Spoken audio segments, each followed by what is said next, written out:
This boy was trapped on a floating island in the abyss. His name was Sora Mukujima, just a normal boy. Now, he was alone in a world infested with monsters. At first, he only ran to survive, but eventually, he had to fight, because easy times create weak men, and hard times create strong men. 10 years later, he was already losing his sanity, as he continued absorbing the power of more and more monsters. 50 years later, he was still fighting, devouring monsters without stopping. Over that time, Sora massacred more than 4 million creatures. When he finally left the abyss, Sora was no longer human. Now he is the greatest beast in a world that has also been invaded by monsters. He was there again. It was melancholic. A floating island in the smoke, the Smoky Sky Island, with its ruined Western-style buildings.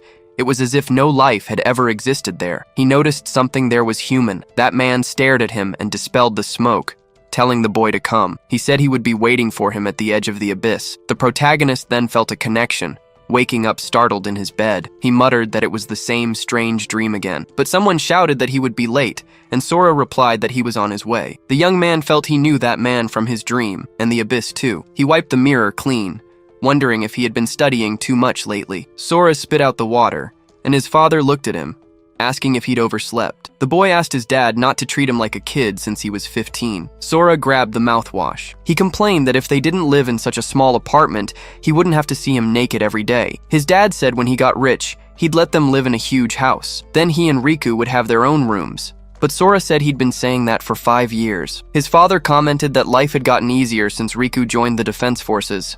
Sora agreed. It had been 3 years since his brother joined. He planned to join in the future too, and then it would be time to say goodbye to this lively life. To his father, who joked around a lot and wasn't reliable at all, and to his mother, who seemed strict, but loved them very much. Sora thought it was great that they were there, and if life could just stay this way, it would be perfect. But he always knew this peaceful life would end one day. What he didn't expect was that it would end like this. The tower came to them. The Sora of that time didn't know yet the amount of change that tower would bring to human history, but what he did know was that this tower was connected to his dreams. His brother had said to just follow the instructions, and he would be home soon.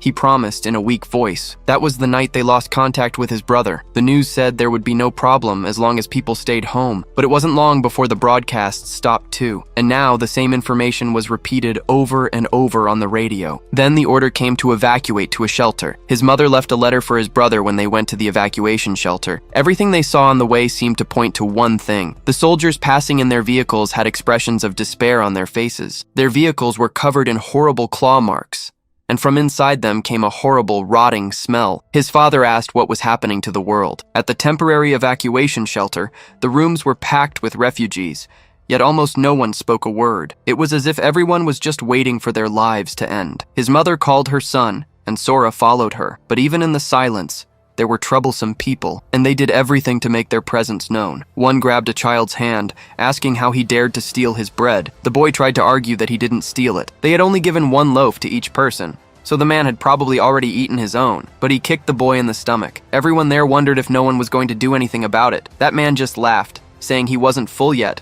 and it should be fine to take this bread. So the situation was over, and this bread was his. It would only be for a few days. It's not like the kid would die. But Sora's father touched his shoulder and asked why he was doing this when he knew the current situation. The man told the old geezer to mind his own business. However, Sora's father shouted for him to give back the child's bread. The delinquent charged with his fist raised, telling him to shut up. Sora's father just landed a kick on him, making the delinquent fall flat on his back. He handed the bread back to the boy as the delinquent tried to get up. His father just gave him a cold stare. The delinquent wiped the blood from his mouth, complaining. He spat on the ground, saying he would remember this. Sora called out to his father, but he replied not to worry, that he'd keep an eye on that guy. Even in death, Sora would never forget that man. Eiji Kagawa was the bastard who took pleasure in bullying Sora during his school life, repeating the abuse every single day. Suddenly, a soldier entered, announcing it was an emergency message. Everyone must leave the evacuation shelter through the back and get into one of the trucks. A businessman questioned why. The soldier said it was confidential and he was sorry, but he couldn't say. The businessman pressed the issue, shouting that first they forbid them from leaving their homes for 2 whole days, and then they make them evacuate to a place like this without explaining anything. He asked what they were paying taxes for, but a loud noise caught everyone's attention. The soldier warned that they had arrived and everyone needed to run fast. Sora called to his mother and father to get out of there quickly. He had a bad feeling about what was happening. The soldier blocked the door, saying he couldn't hold them back anymore. and they needed to get in the vehicles now. But the door was broken down by several creatures with weapons in their hands. They were orcs. From what could be seen through the glass, Sora wondered what the hell was happening to this world. He ran, screaming for help because they were monsters. His parents urged him to hurry, running with the other people toward the truck. Sora shouted that it couldn't hold any more people and they should get in first. He lifted his parents onto the truck, but his father held his hand. People pushed him away, yelling not to bother with him because the truck was full. Sora cursed under his breath. Then he said he would go to another truck. He noticed that the other one was also full, and all the ones around him too. Finally, when he reached the last one, it was empty. He tried to climb up. AG extended a hand to him. Sora thanked him for the help, but AG just smiled and repeated, "Thank you." The protagonist was startled by this. AG said that he was the one who should be thankful, because he was going to die in his father's place, like the trash he was. Sora thought his life was over, falling and being trampled on the ground. He just didn't want to go to hell yet, begging for someone's help, until a ghost formed in front of him. The man called out to the boy, and Sora recognized him as the man from his dreams. Then the ghost said he would be waiting for him at the edge of the abyss. Suddenly, Sora woke up in another place. He wondered if that had been a dream and where the hell he was. Then a weapon moved toward him. The stone tool struck the side of his head. A goblin was attacking him with full force. Sora got up, wondering where his mother and father were and why he was the only one there, and if this was hell and he had already died. The goblin's attack then hit him in the face. Sora thought it was a damn monster, wondering why it wouldn't leave him alone and what the hell was going on here. Sora ran from the monster as fast as he could. He thought about the giant tower that appeared out of nowhere, the bastard who threw him off the truck, the mysterious old man from his dream, and this monster that was trying to kill him. They were all bastards. His pupil turned purple. He screamed that they could all go to hell and ran toward the goblin. He took its life, thinking that he had survived. Sora reflected that up close. It looked like something out of a game. He wondered what the black text near its chest was. It looked like a rank. Suddenly, everything around him began to shake. A crystal emerged from the goblin's chest. Sora thought this was strange. The crystal levitated above the goblin. The stone moved toward him, entering his body in a single thrust. Sora realized all his wounds had been healed. Not only that, but he also felt much stronger. He wondered if he could level up by defeating enemies like in a game, and if there might be more of these things on this tiny island. It was better to investigate so he wouldn't get ambushed. Sora walked all over the place, but there were no monsters or other paths, and if he wanted to get out, that might be the only option. Seeing a floating structure in the sky, Sora started walking up the levitating stairs, thinking he was somewhere around the Smoky Sky Island. This didn't look good at all. In games like this, these are the best monster territories. If this were a game, he'd just respawn if he fell. But he didn't want to test whether this was a game or not. He finally made it to the top, as the stairs ended there. He then entered a cave. Suddenly, a torch lit up, positioned over a pit with a door at the bottom. Sora looked down at the door from where he stood. He walked forward, axe in hand. He realized he'd never seen these symbols before, but their meaning seemed to be entering his mind. The fragments belonged to the bearers, and by acquiring them all, he would earn the right to leave the abyss. Sora understood that he had to collect all the fragments to get out. Now he was motivated. On second thought, that monster wasn't even that strong.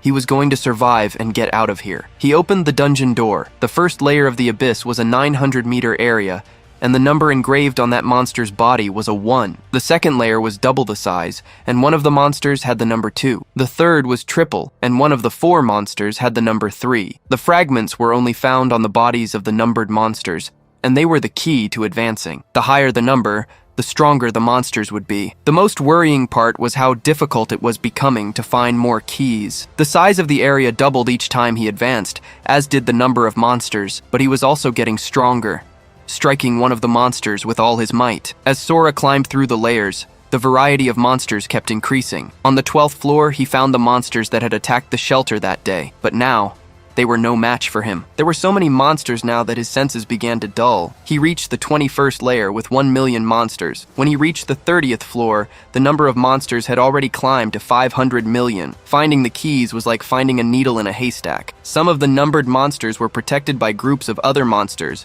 while others hid in caves. The most annoying thing, for sure, was the time it took to kill each one of them, but in the end, he managed to defeat the monsters. He had kept moving forward, opening another door of the abyss. Sora was on the 42nd layer of the abyss, with 2 trillion monsters. The creatures began to roar for him. Sora screamed that this was incredible. He fought every single one of them without stopping. He wondered what year it was, but the concept of time no longer mattered. Here, There was only the concept of losing your life and defeating hordes. He then glanced to the side. Sora thought that taking the lives of monsters was his way of humiliating them. He charged forward and simply ripped a monster in half. Holding its head in one hand, Sora looked at the rising smoke with the monster's spine in the other. He wondered how many monsters he had killed now, but he would count later. Dropping the head on the ground, he questioned if it wasn't time for the key to appear in this place. Suddenly, the wall shattered. An insect-like creature appeared before him. Sora said that was quite an entrance. He wanted to know if it was the key. He then used the ground to push off, leaping towards the monster's head. It didn't matter how strong they were. It was always the same. Even the monsters that thought they were powerful were defeated in a single blow. Sora denied this immediately, because all that strength had lost its meaning. He then questioned where the key for Layer 24 was. It should have appeared by now. He screamed that he was fed up. That year, 20 towers suddenly appeared around the world. Before humanity could understand them, monsters poured out and nearly annihilated the human race. Most people lost their lives. That day became known as Judgment Day. Some survivors awakened and gained access to a mysterious system. Those who awakened gained overwhelming power. Human society was rebuilt, and the awakened founded hunter guilds. After all that had happened, Sora chased after a beast, yelling for it to show its stats. But he was surprised when chains grabbed the beast, and voices said it had just used a summoning scroll and they had to stop it. Sora wondered if those were human voices, and if that was an exit. A smile spread across his face. Since there was a way out, he leaped towards the monster. A system tried to warn that the abyssal summon was incapable of transferring more than 2 living beings. Sora thought he wouldn't let anyone get in his way. He stared coldly at the system and clenched his fist. Meanwhile, outside S City on Earth, a girl was running away. She thought she had to lose them fast. She was Yu Sonozaki, level 19. The girl tripped on a vine, falling to the ground. She thought this was bad. A female mage complained that this was a pain. The giant man beside her told her to hand over the scroll, since a level 60 scroll wasn't something a rookie could handle. Choji Shido said to hand it over, or he'd show no mercy, but Aika asked him not to kill her. Yu shouted that hunter versus hunter combat was forbidden, and they were breaking the rules. Shosei Toshiba, a level 38 barbarian, scoffed at the mention of rules. He replied that he made the rules here. She should hand over the scroll, and he might let her keep all her limbs intact. Yu said that if she were him, she wouldn't mess with her. Aika yelled that this was bad, and she was going to use the forced summon. Shosei insulted her, staring coldly as he prepared an attack and demanded she hand over the scroll, but his sword stopped in midair. Shosei realized it was a teleportation circle. Yu said that if she was going to die anyway, she'd take them with her. Shosei cursed that it was a forced summon. Aika replied that no one could control an advanced monster that was forcibly summoned like this, yelling for him to stop her now. Yu screamed for them all to die. A bolt of energy began to push all the awakened back. Shosei said the energy was overwhelming and that this wasn't good for them. An immense power flooded the area. The awakened said that it had finally appeared, but they were met with just a level 3 Cerberus. They started laughing, saying that all this fuss was just for a low-level monster. They had been wondering what kind of monster she would summon, since she'd risked her life to protect that scroll. But then, an arm burst through the Cerberus. Sora tore the monster apart with extreme ease. Everyone wondered what that was, if it was a humanoid monster. Yu then called out to him. Sora just repeated that he was out. He screamed that he had finally escaped that hellhole. He burst out laughing. Shosei said that his laughter alone was enough to make his body freeze. Aika wondered who this was. Sora stopped laughing and looked at her, approaching at a terrifying speed. He gave her a wide smile. He asked if this was Earth, and the girl confirmed it. Sora said he was finally back. He asked if she was cosplaying or something. Shosei charged forward, yelling not to underestimate the Tiger's Roar Guild, but none of his attacks had any effect on him. Sora just glanced back in anger. Shosei said that he's a monster. The protagonist started to see him as an orc. He then grabbed his neck and demanded to see his number. Shosei questioned what he was talking about. Sora realized what he was doing and let go of the man's neck. Shosei fell to the ground, having wet his pants. He got up, and the others ran to their boss. Sora just told them to get lost. Shosei screamed that he wouldn't forget this. Yu reflected that he had absurd power and horrible scars. She wondered who he was, because he couldn't be a monster summoned from the abyss by the scroll. Sora asked how many years it had been since the towers appeared. The girl said it had been 5. The protagonist wonders if this is really Earth and why she is dressed like that. Yu explains that a system appeared for humans. Sora asks if the world changed that much in the 5 years he spent in the abyss. The girl tells him that City S was hit by the 7th large-scale invasion. The protagonist reflects that it's where he was born. He then asks about the current state of City S, but the girl says it was completely destroyed, but they sent strong people there. so they should be able to take out the monsters. Sora asks which way City S is. Yu just points behind her, and the protagonist vanishes. She thinks that he went alone, but a mysterious man appeared, and it would be better to tell her sister. Meanwhile, Shosei's group walks through the city until a mysterious figure appears before them. They wonder who he is. The hooded person says they can feel his presence on them, so they have 3 seconds to say where he is. The 4 of them are terrified by this. Shosei asks if they're messing with him and what that was all about, but the person easily cuts them in half, saying the 5 seconds were up. All members of that group lost their lives. At the tower's vanguard, the headquarters of the Tiger's Roar Guild, a girl reports no signs of life from Master Toshiba's group, and Sonozaki's whereabouts, along with the scroll, are unknown. Her boss complains that they were trash, because those guys can't even defeat a level 19 summoner. Rich Mukai, the level 118 storm priest, says they all lost their lives in a single blow. She must find out who did it, and the secretary agrees. Richt orders them to capture Sonozaki and make her explain, because he will kill anyone who messes with his men. Suddenly, Sora rushes past him. Richt notes an incredible scent of blood and wonders who he is, because in that direction lies a fallen zone. He reflects that the invasion is on another level. There's no doubt powerful forces are involved, so the tower that has been dormant for 5 years has begun to move. He then orders all search parties to retreat. This was an emergency. Sora keeps leaping without stopping, until he reaches the fallen zone of City S. He thinks that in the 5 years he was trapped in the abyss, this place turned into a hell. But in the abyss, he remembers himself. He was just a weakling, but he became very strong, with his senses numb. He had almost become a monster, but the memories of his family kept him sane. The monsters he once feared, now, they're nothing but small fry. He then prays for his father, mother, and brother to be safe. City S, once full of life, was now in ruins. All the buildings were shattered as if a massive earthquake had struck, and yet there were no signs of monsters killing anyone. Since the people were evacuated, no one was supposed to be living here. He rips the door off and announces he's home, but everything inside was destroyed. Sora says he knew it would be empty, but came anyway, since this place was filled with happy memories. Then he notices something on the table. It was a letter where his parents said everyone claimed he had lost his life, but they both refused to believe it. So they packed his things and left them as they were. They are sure he will come back. They even organized his favorite clothes by size, from small to large, so he can wear new outfits. There's a map to Shelter 6 in the drawer, and when he reads this, he must go find them. They would be waiting forever. With love. Sora cries as he reads these words. He wonders how strong he is now as he looks at a knife. He cuts his hair because if he's strong enough to end this apocalypse, maybe he can get back the days he lost. He looks at himself in the mirror and thinks about Shelter 6. He heads east as the map showed, straight to Shelter 6, but the road was destroyed. However, he decides to make his own path since it will be faster. Leaping across buildings with speed, one of the beasts tries to appear in front of him, but Sora destroys it with just a scratch. Leaping from building to building, far away, 2 drunkards comment that they heard a noise, but guard duty was boring, until they see something passing overhead, wondering what that was, since they couldn't see it. A young man appears saying he caught it on camera and that it was a person. In a corner of the lower city, a girl says not to come any closer. She apologizes,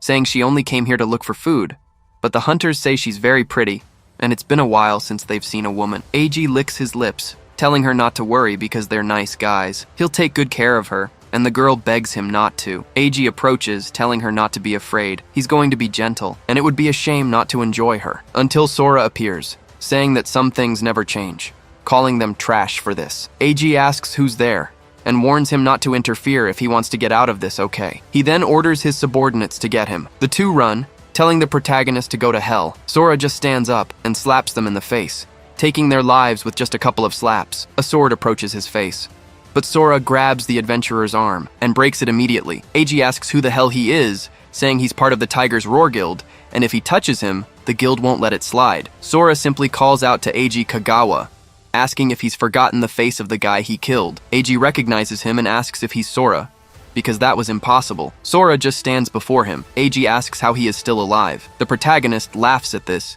moving his hand at monstrous speed. He grabs AG's neck, saying that's right. He came back from the depths of hell because of him. AG starts to lose consciousness. Sora slams him to the ground, saying now it's his turn to go to him, thinking he will shatter every piece of dignity he has. This was his power now, with the voices in his head telling him to kill him, because he is the strongest and can do whatever he wants. All he did was torment his life. The pain, the humiliation, and the helplessness. Today, he would get payback for all of it. Eiji had said he only did it because it felt great to crush his dignity. Sora realizes this and quickly lets him go. Eiji clutches his neck, coughing. Sora thinks he can't become like him, but he remembers what he had done. Because if this scum keeps breathing, more people will lose their lives. He then calls out to Kagawa. He warns him that he tried to kill him and failed, so he won't send him to hell, but he can't just let him go free. Eiji asks what he's going to do. Sora says that for 2 years of making his life a living hell, he deserves 1 punch. For tormenting the weak, he deserved another. And for almost killing him by throwing him from that truck, he needed 2 punches. They would be even if he could withstand 4 punches. Eiji begs for forgiveness, saying if he gets punched now, he'll probably die instantly. Sora tells him not to worry about it and grabs his shirt. He brings his fist close, saying he'll go easy on him. Sora keeps hitting him and announces that was the 2nd punch. Blood splatters on the ground. Sora lands the 3rd blow on him. He tells him to get up, but Eiji just begs him to just kill him already. The protagonist puts his foot on his face, pushing Eiji into the ground. The man falls unconscious. Sora says he lost his arms, legs, and eyes, so it seemed fair. He tells the others to take him to the hospital and to never appear before him again. He leaps away immediately, thinking the cleanup is over and it's time to move on. He needs to go home now, in the safe zone of City S. Soldiers say they would give anything to be on wall guard duty. At least there, they don't have to fight monsters. A blonde-haired man says you'd better not fall from the wall if a monster shows up.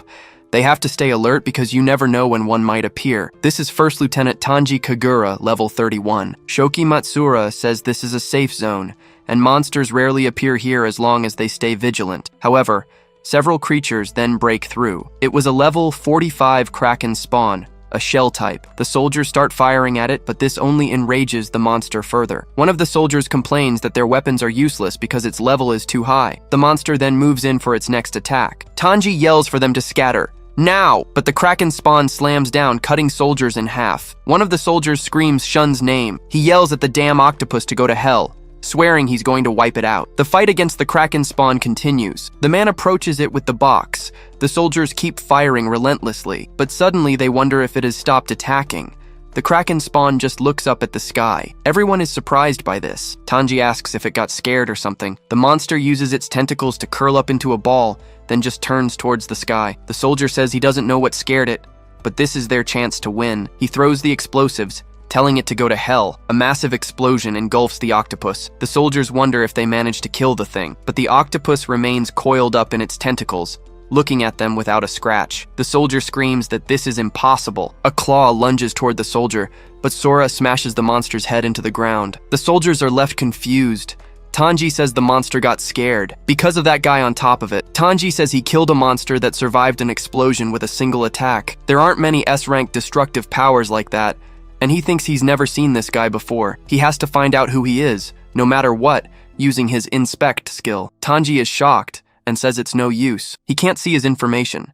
The system is telling him to show respect. Suddenly, he starts to fall. The soldiers ask what happened and try to call for the lieutenant. Sora looks back. He says he wants to ask something. He wants to know how far Evacuation Shelter 6 is from here. The soldier says it's 50 kilometers north, but he has to pass through Area X to get there. Sora questions him about this area. The man says it's where they are containing the monster attack, concentrating there to minimize damage from the fighting. The soldiers add that there are many rare drops. Sora wonders if he can get drops from killing monsters in the real world, and if it's really like a game. He wants to know how strong this monster was. The soldier replies that a level 45 is really powerful. Sora asks if that's enough to give them trouble, and wants to know how many monsters above level 45 are in the attack. The soldier replies that there are no more than 100.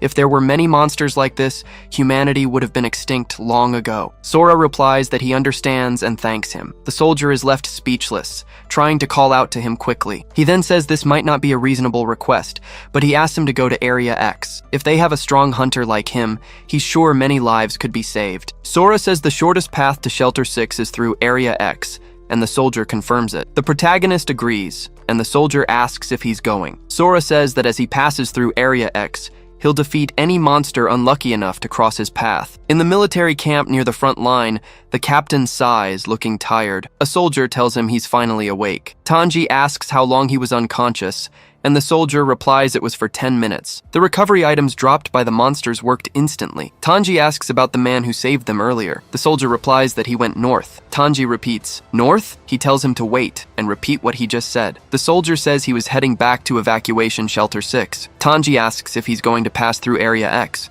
The soldier says yes, and that he didn't seem to care, leaving without hesitation. Tanji orders him to contact Central Command immediately. The soldier repeats, "Central Command?" Tanji thinks he has about 10 minutes. He should make it before the scheduled time arrives. The soldier reports that he sent a message on the emergency radio, but wants to know why they're contacting Central Command. Tanji explains that this operation is different from the others. The information was confidential, which is why they weren't informed. But Area X, which serves as the base for this operation, wasn't part of the monster containment region. It was a bomber strike zone. The Central Command receives the call. A secretary announces an emergency call from Area B22. Renji Kumagaya, a level 58 flame mage, says to put them through. The secretary agrees, typing on her keyboard. Tanji reports code BW3422 and says he has a report. A short while ago, a mysterious hunter entered the bombing zone, unaware of the operation. Renji questions why this matters and asks if he called to report his own mistake. Tanji swallows hard and denies it. He believes an emergency broadcast to inform him of the bombing should be considered. He was very strong, and they can't let him lose his life like this. Renji questions this information, wanting to know his level. Tanji replies that he doesn't know. His superior takes a deep breath. He says that an unknown level hunter broke the rules and went into a bombing zone, and now they want an emergency broadcast. The woman beside him says he'll probably be dead before the message even goes out. Renji says he may not have a brain, but he's got a talent for comedy. It seems they haven't learned to fend for themselves.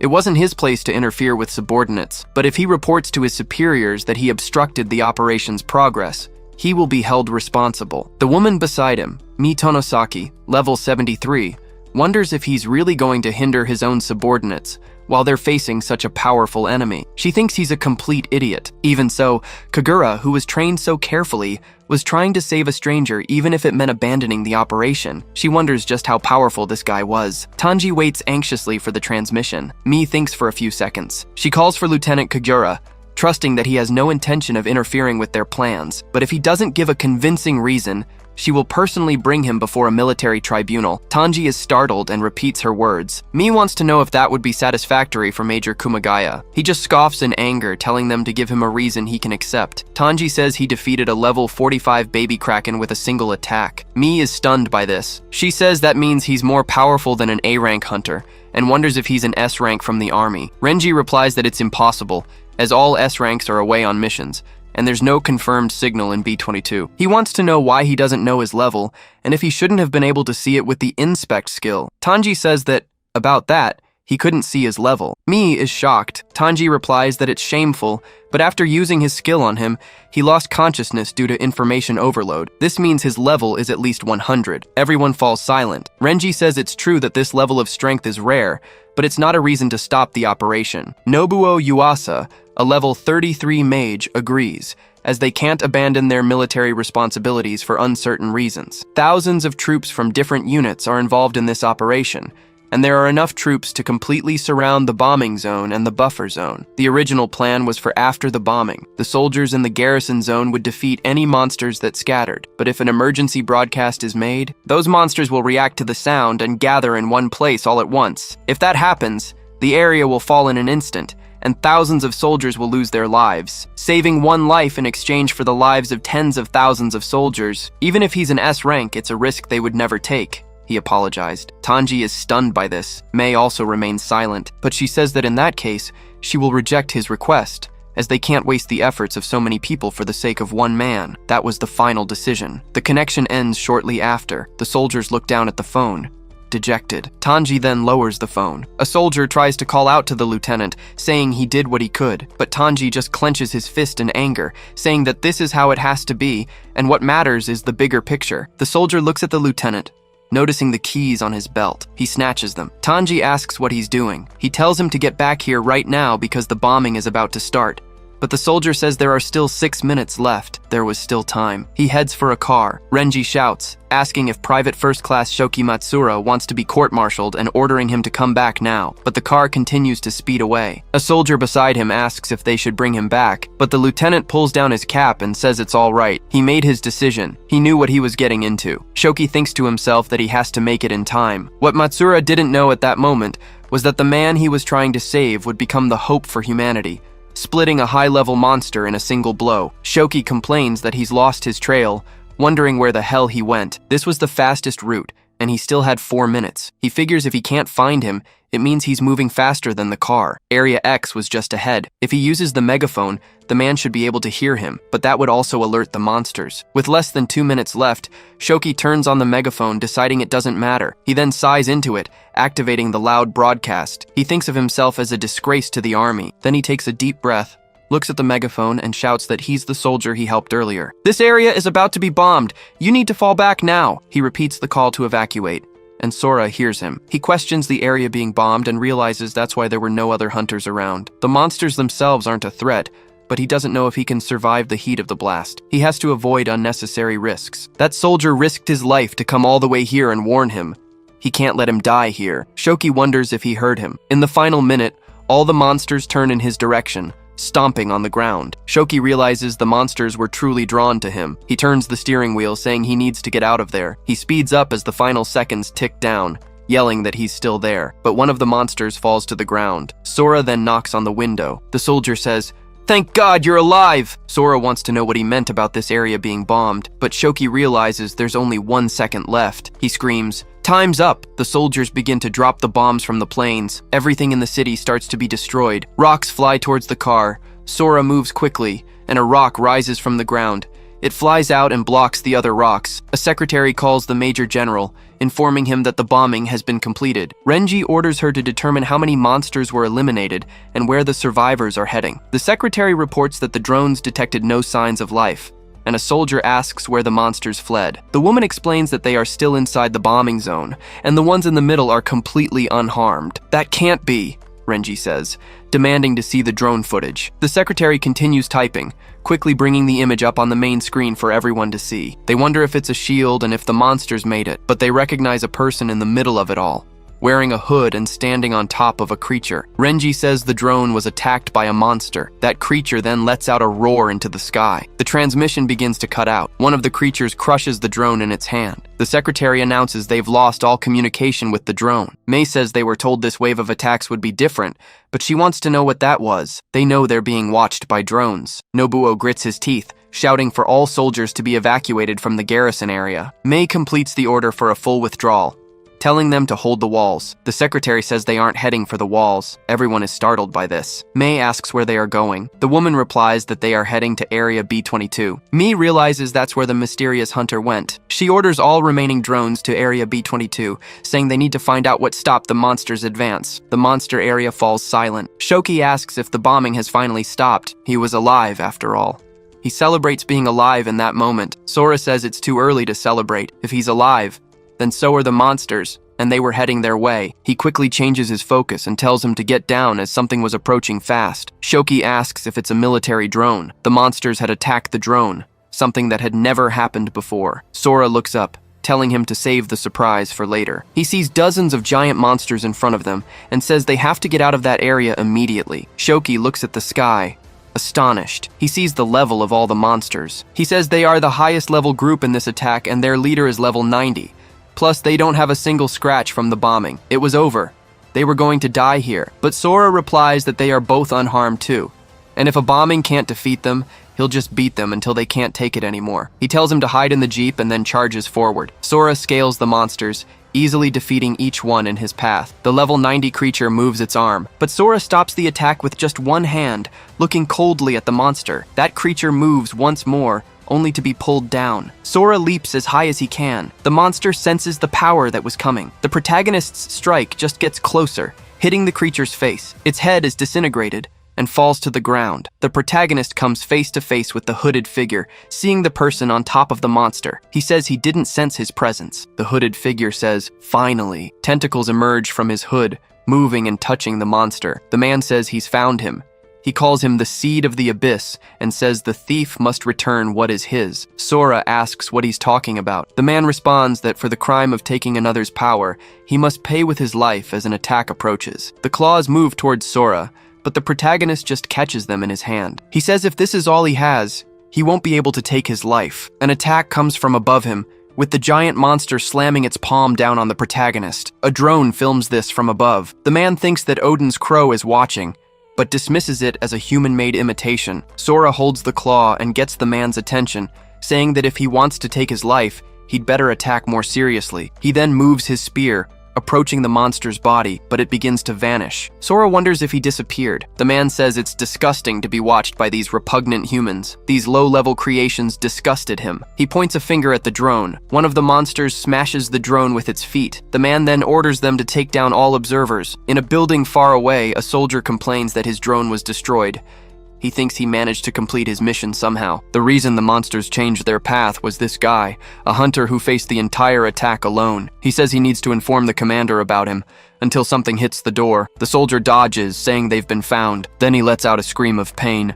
The man laughs, ordering his servants to kill everyone. Sora looks down in anger, remembering Shoki saying that with a strong hunter like him, many people could be saved, and he had gone there to warn him. Shoki says something is stuck in the car. Sora grinds his teeth in anger, saying that to hunt an enemy, you must start with the leader. And if you want to save as many people as possible, you must defeat your enemies as quickly as possible. That giant monster moves its hand. Sora quickly dodges the attack. He thinks that after the man's fusion, the big monster's attack power increased, but he notices the power on the ground, saying that this guy is very persistent. Sora then questions it, because this guy looked like him. That man materializes a black sword. Sora thinks it's such a powerful energy surge. That sword was bad news, as the man says he will take the life of the seed of the abyss. This was his destiny, and Sora dodges the sword. He then moves his fist and hits the man's arm. The sword switches hands to Sora, who then moves in for an attack. The man glares at him angrily, but Sora's attack only hits the ground. He wonders if that was nullified too, and why he was getting the feeling of that energy surge, that it was almost the same as the power of the abyss. The man returns to the monster's shoulder, asking if stealing someone's weapon is all he can do. Then, he moves his palm. Sora thinks he vanished and that the power of the abyss has many uses he doesn't know. Thinking this fight will drag on, and first of all, he needs to get this soldier to safety. He asks if he's afraid of heights, and Shoki says no. He's then surprised as the car starts to move. Sora says they're going to fly now. The man calls him an idiot and tells him not to underestimate the power of the abyss, creating a sphere while saying the strong don't exist to protect the weak. They exist to become even stronger. He must lose his life along with this weak human. Sora thinks it's too fast. Even if he runs,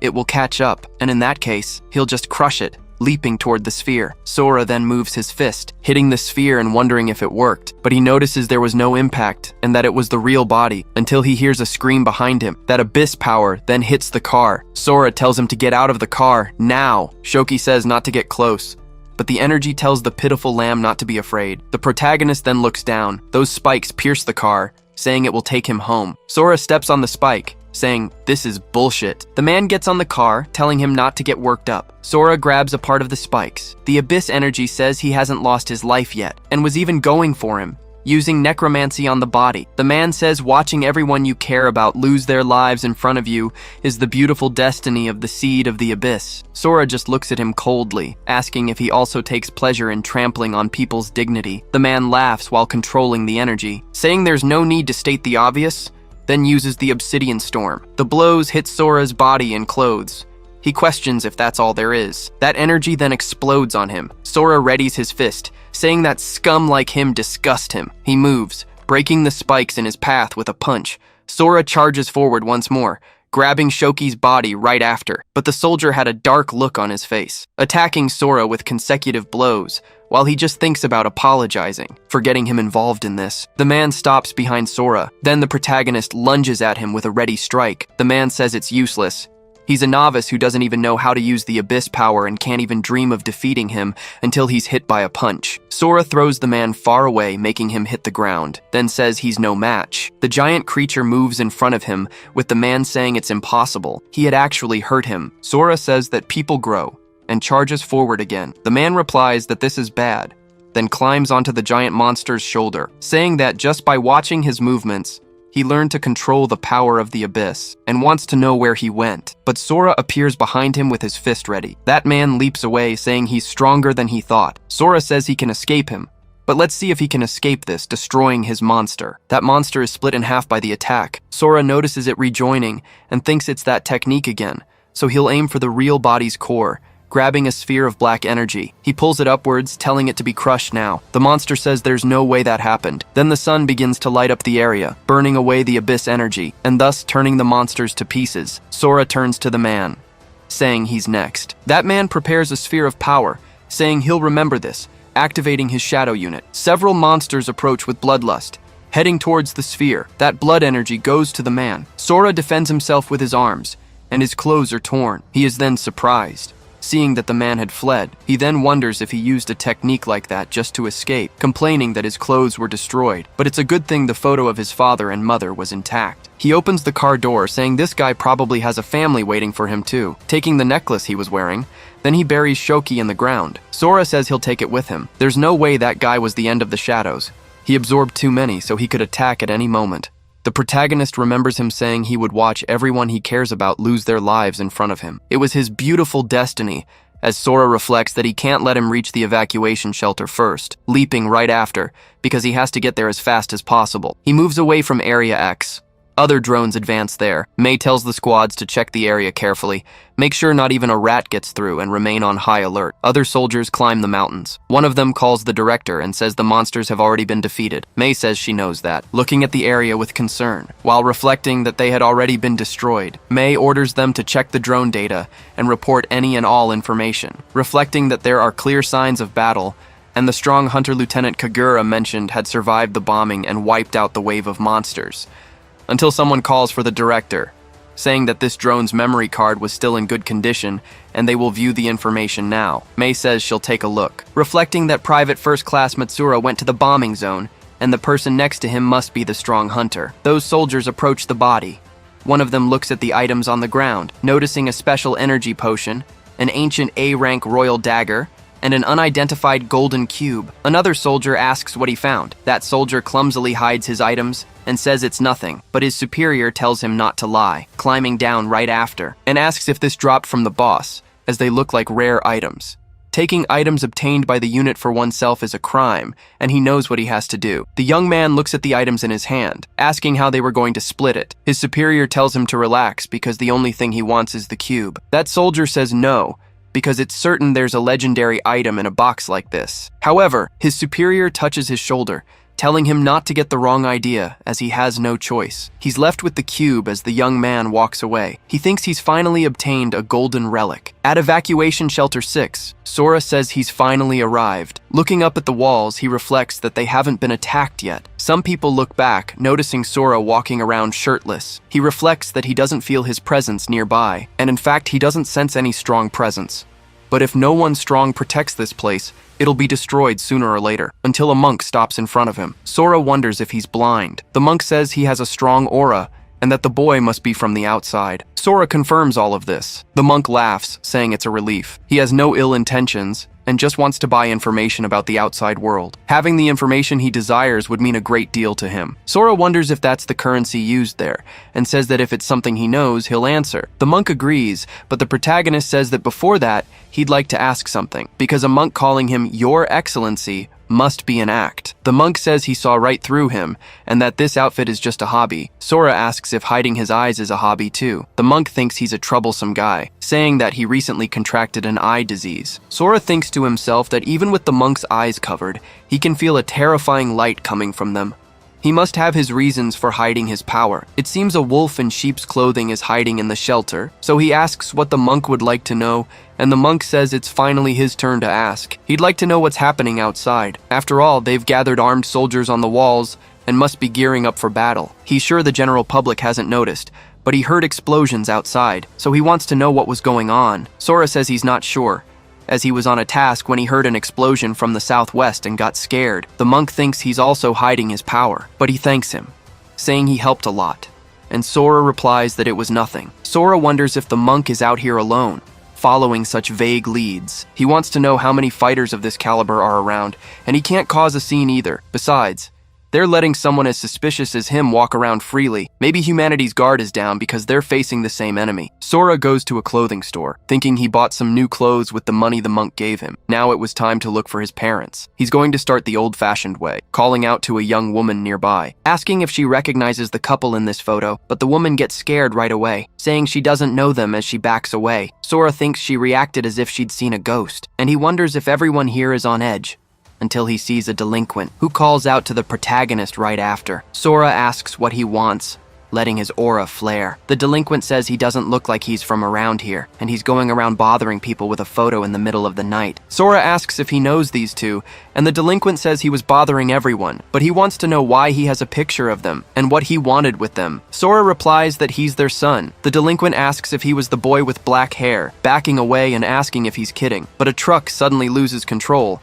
heading right for Sora's back. However, the truck is crushed against him. The delinquent is shocked by this. Sora apologizes and asks if the delinquent can repeat himself, not even feeling the impact. The delinquent is terrified by this display, saying that it was him and it's been a long time, but he just has to go down the street to find their house. Sora thanks him and says goodbye, while the delinquent tells him to take care, waving non-stop at the protagonist. But then he runs off, thinking this is bad and he needs to get everyone together. Sora notes that a thug knows where his parents live. Thinking about it, his father was kind to everyone he met, his mother too, and people always take advantage of good people like them. But it's okay, because he's here now. Arriving at the street, he comments that this must be the place. Seeing a huge mansion in front of him, he wonders if they live there, but he thinks that with so many deceased, there must be many empty houses. He knocks on the door and hears his father's voice ask, "Is the work for today done?" Then he opens the door, welcoming him in. Sora is then surprised, seeing his father with the appearance of a Yakuza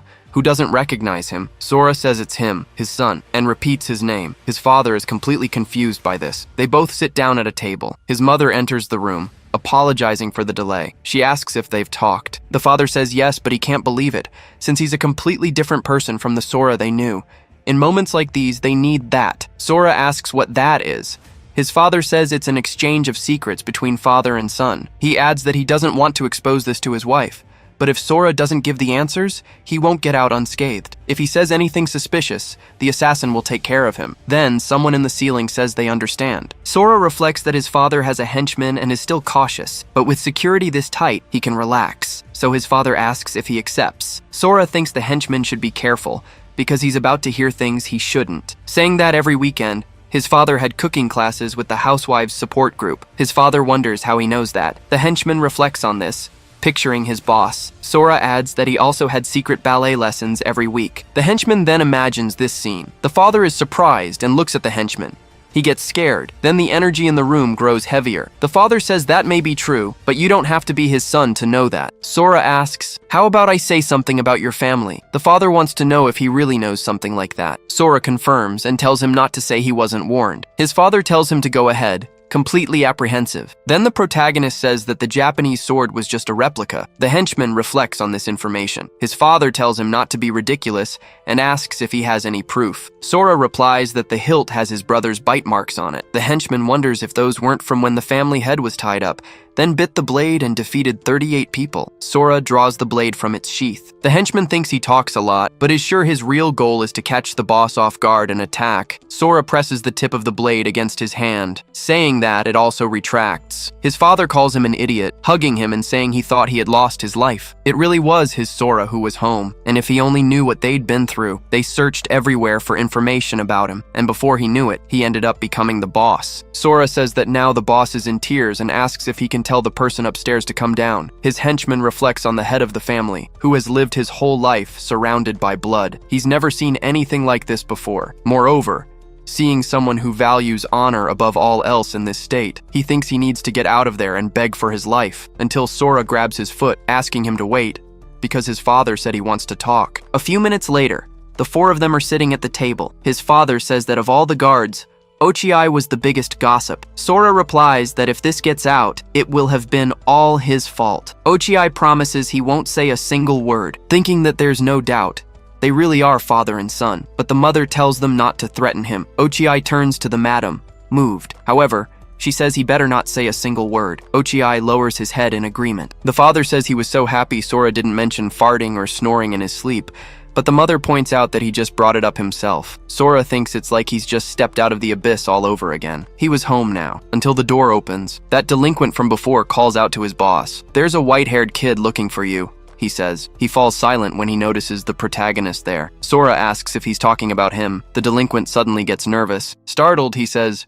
"So it was you," he adds. "You may be strong, but there are a lot of us here." He asks if Sora is planning to do something to his boss, and if he's from the tiger's roar, but Sora just grabs his legs, staring at him coldly. Then he asks why his father doesn't introduce him to his men. His father says this is his son who disappeared 5 years ago but has finally returned. His level is, but he quickly realizes he doesn't know his level. Sora says he doesn't have the system, and everyone is surprised. They ask how he survived in the Fallen Zones for 5 years without a system. One delinquent says that if he doesn't have a system, then no matter how much he trains, he can't get past level 10. Another delinquent asks what the hell this is, since he kept saying he was strong but was just a beginner without a system. The one with his hair tied up says he must have been mistaken about it, but if he's a beginner, he wants to know how that earlier impact didn't even scratch him. The protagonist looks down coldly, asking if he wants to try and see his level with the system. The delinquent is confused by this, saying that since Sora doesn't have the system, he doesn't know the basics.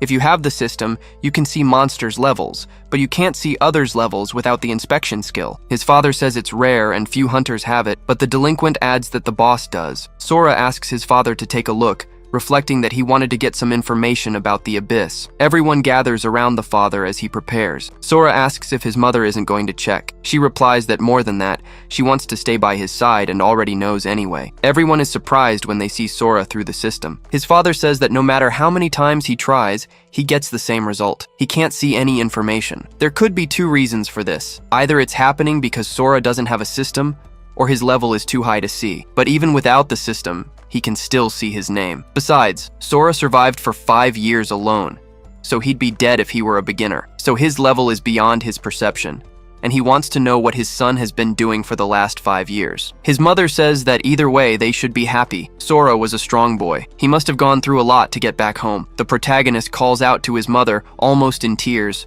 remembering everything he went through in the abyss. Then he starts to cry. He says that everything is okay because he's back. "So please, Mom, don't you cry either." The father watches this, almost crying himself. Then he gathers his men to leave. He tells them to go, because a mother and son have finally been reunited. Then he closes the door, asking where Jiro and the others are, since it's been 2 hours and they haven't returned yet. Sora is left alone with his mother and asks about his brother, asking her not to say something happened to him. His mother replies that he's fine but doesn't visit much because he's in the army. Since he's back now, she asks if he wants her to call him, as he's been fighting on the front lines all this time as if to avenge him. Sora says it's been a long time since he's seen him, but he wants to know if his mother has a high position here. She replies that she has status, but the reason they trust her is because she's a cleric, a healer who can heal, provide support, and even see prophecies. Sora says that since that's the case, he wants to know if she can see what's going on with him, but his mother says no, since she can't see skills. Clerics have the ability of prophecy. She knew he would come back one day anyway. On the other side of the house, a noise is heard. A subordinate opens the door, asking who's there. He comes face to face with the vice chief of the organization.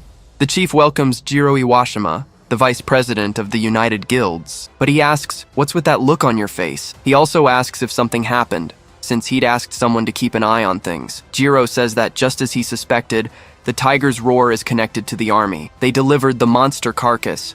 But as usual, some guy with a notebook was hassling them and started making excuses. After the inspection, they ended up running into the tiger's roar guys. The father says, so that's what happened. He reflects that if the tiger's roar, which is supposed to be neutral, is doing something like this, something big must be going on. He says they can't just stand by. For now, everything is fine, and they can eat and rest for a bit. He summons a sword and says he's going to the tiger's roar later to find out what happened. He's going to show them what the United Guilds are capable of. Sora had heard everything, and remembers the name. He thinks that he managed to improve all his skills, not just his strength.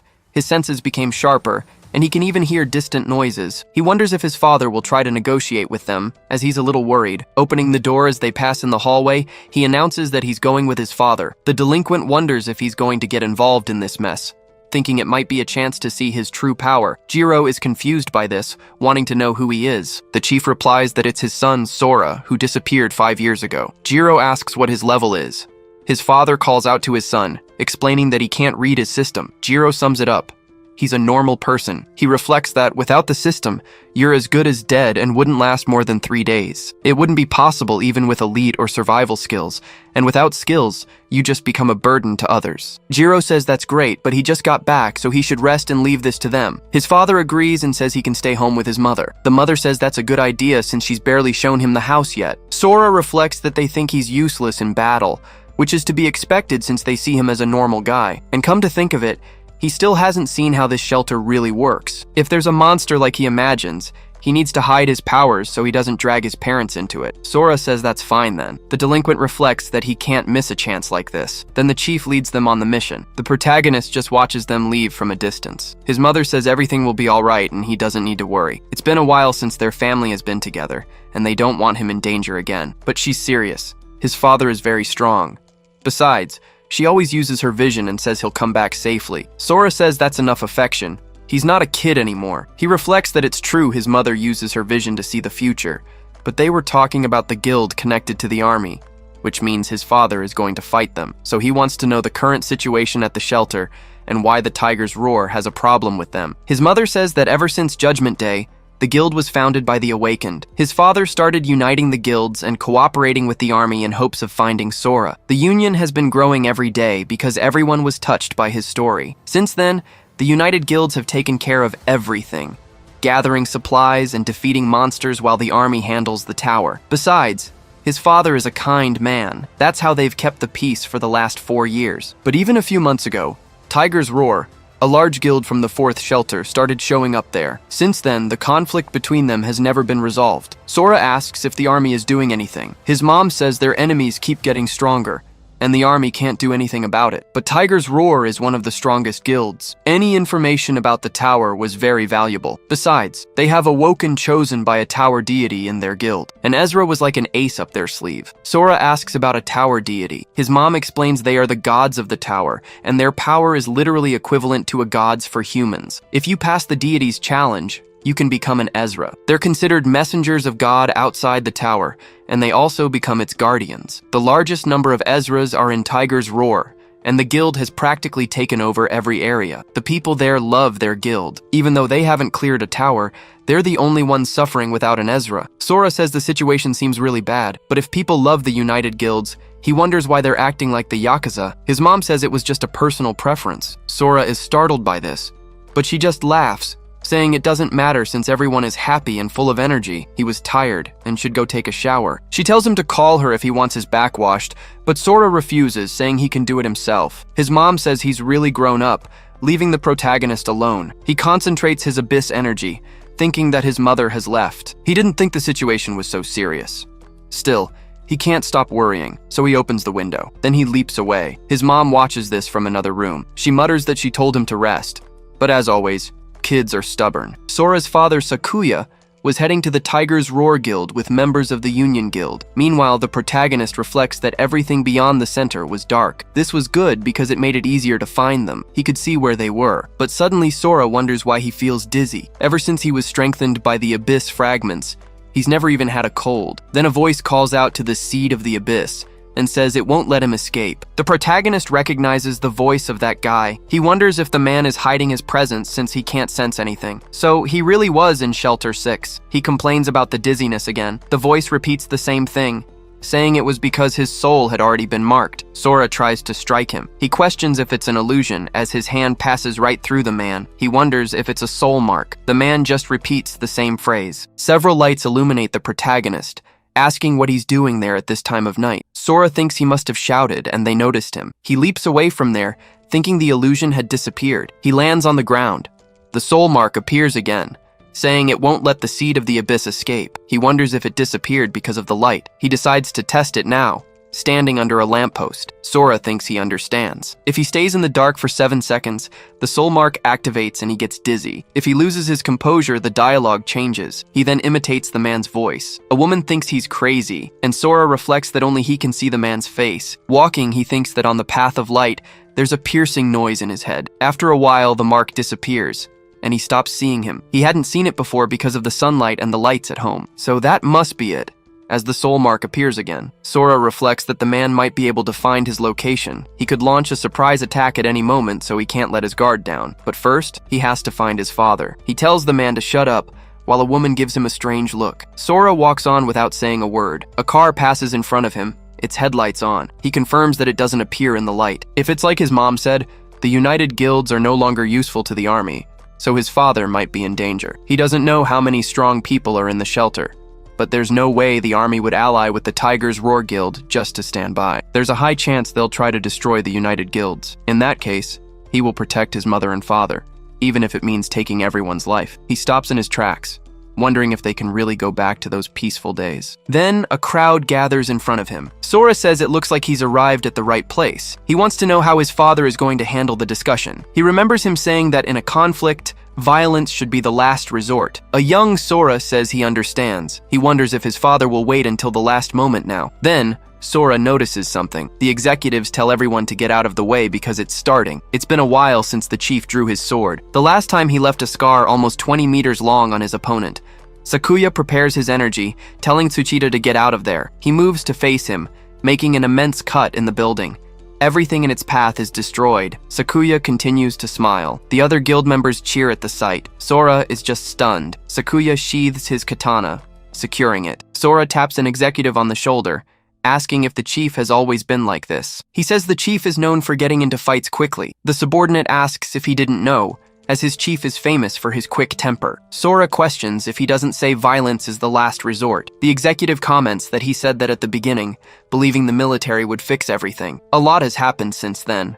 For the thousands of people here, as long as the hunters are doing their jobs and the civilians aren't hungry, they don't care about a few fights. That's why solving things head-on was the fastest way. If you can't win a fight, there's no reason to start one. Basically, hit them first and talk later. Sora thinks that from what he saw of the monk, the strong usually avoid trouble. He was mistaken. Or maybe this means he can do whatever he wants if he has as much power as his father. Or perhaps that guy is just blindfolded on a whim. Elsewhere, the monk watches from a rooftop. He observes the scene of the battle. It was Shuzenji Yukio, a level 75 Arhat. The sage's gaze ability was active. Yukio reflects that a level 90 monster was defeated like that, with no wounds from heavy weapons. It was more like it had been torn apart by brute force. As expected, there are still many scary people out there. That's why they must always act with modesty, blindfolding themselves and becoming a level 45 monk. The building was completely destroyed. Then, a voice calls out to Sakuya, screaming that he's a bastard for thinking they're still in the period when the shelter centers were first built. Sakuya says that now that he mentions it,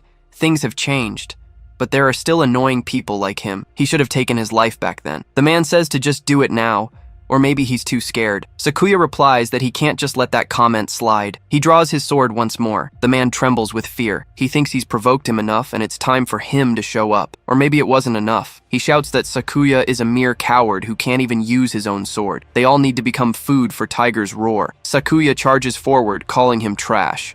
But his katana just hits a shield. The man thinks that it worked. A voice yells for them to stop right there. They were starting a fight in a shelter and really have some nerve. It was Usui Osamu, level 63. The executives scream that the bastard has allied himself with the Tiger's Roar and demand to know why he's there. Sora realizes this is the soldier backed by the guild. He doesn't think it's a coincidence. It seems there are several people from inside this place.